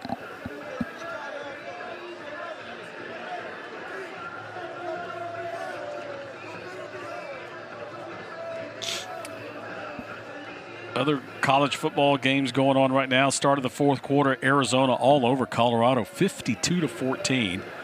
UT Rio Grande Valley sets up for an onside kick here with 2:20 left to play. And this one bounces high in the air. It's loose. And the Lumberjacks end up with it. As that was Clayton Whalen, who's had a big night tonight. A couple of touchdown receptions. Uses his hands there on that hands team, and he'll end up with the kick recovery. And the Lumberjacks are a first down away from kneeling this one out and picking up their 7th straight win. And they are going to have the 2-minute timeout kind of work against them a little bit as far as finishing this game off goes. But you're right. I mean, they're 1 first down away, really. North Carolina State leading Georgia Tech 38-23. Wow. Not many people saw that one coming. So 1st and 10 Lumberjacks. I don't think anyone wants to win the ACC. No, apparently not. Here's Kitna on at quarterback now. He'll hand it to Jenkins, who gets hit from behind but pushed forward for a gain of about 4 down to the 38-yard line. So on at quarterback now for the Lumberjacks is J.T. Kitna, 6'3", 221-pound freshman from UTRGV. That is their 2nd charge timeout of the half. This will be a 30-second timeout. Middletown, Ohio. Clock operator, please reset the game clock to 2 minutes and 4 seconds. 2:04. Thank you. So Travis Bush, in spite of an 8-hour bus ride, says, we're going to play this one out, boys. 7. Roll the clocks back. Yeah. Travis says they didn't give me that hour for nothing. So to both of our wives and perhaps our mothers who might still be watching this, don't forget to set the clocks back tonight. I can tell you right now, my wife ain't watching it. No, with with an 11-month-old and a 4-year-old. Yeah, the 11-month-old of which does not sleep.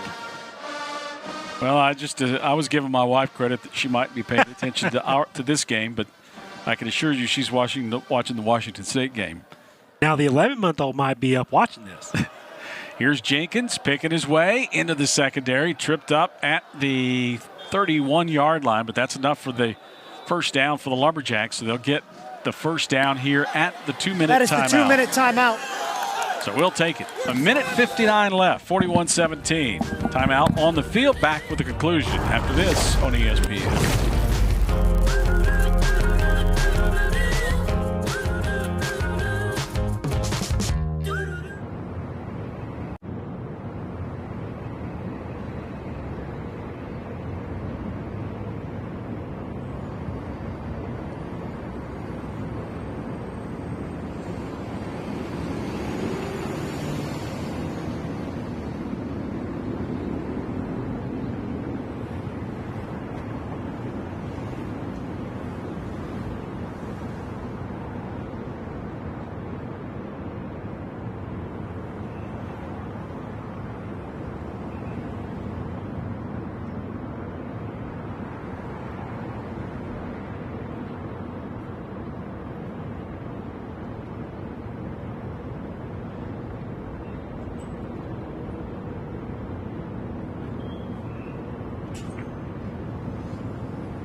Straight win. They'll go to 7-2 on the season and remain perfect in Southland Conference play, 5-0.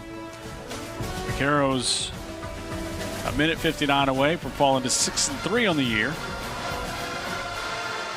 As the Lumberjacks shift, JT Kitna, third quarterback to play tonight, will toss it to Jenkins, coming right. Jenkins is hit by 5 Vaqueros in the backfield, and he'll lose yardage back to the 32-yard line. Jacks continue to, UT Rio Grande Valley with 1 timeout remaining. And I guess Bush says that's enough. He's not stopping the clock right now. And the Lumberjacks will let as much time run off here as they come to the line of scrimmage with 8 left on the play clock.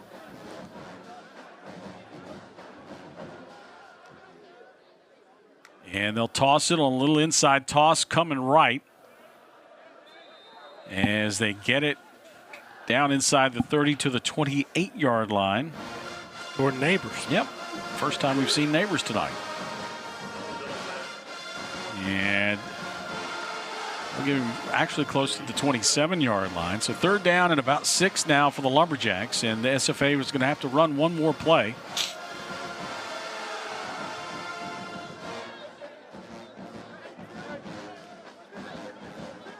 And rather than kneeling it out, they're going to run another play here. As Kitna takes it, hands it off. Jenkins grabbed in the backfield. Jalen trying to get away but can't. And he'll go down. A loss back to the 30.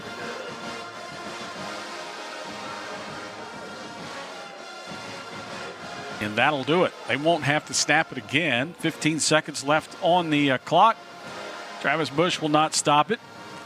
So Nicole will have head coach Colby Carthel after those two coaches meet, shake hands at midfield. Carthel will make his way back over here, and Nicole will have a word with the head coach of the Lumberjacks. But an impressive start to this one here tonight for the Lumberjacks. They wanted to make them one-dimensional. They got the offense rolling early. Jarrell Wembley kind of started the fireworks here tonight with a big run early in this one to set the Lumberjacks up on the doorstep.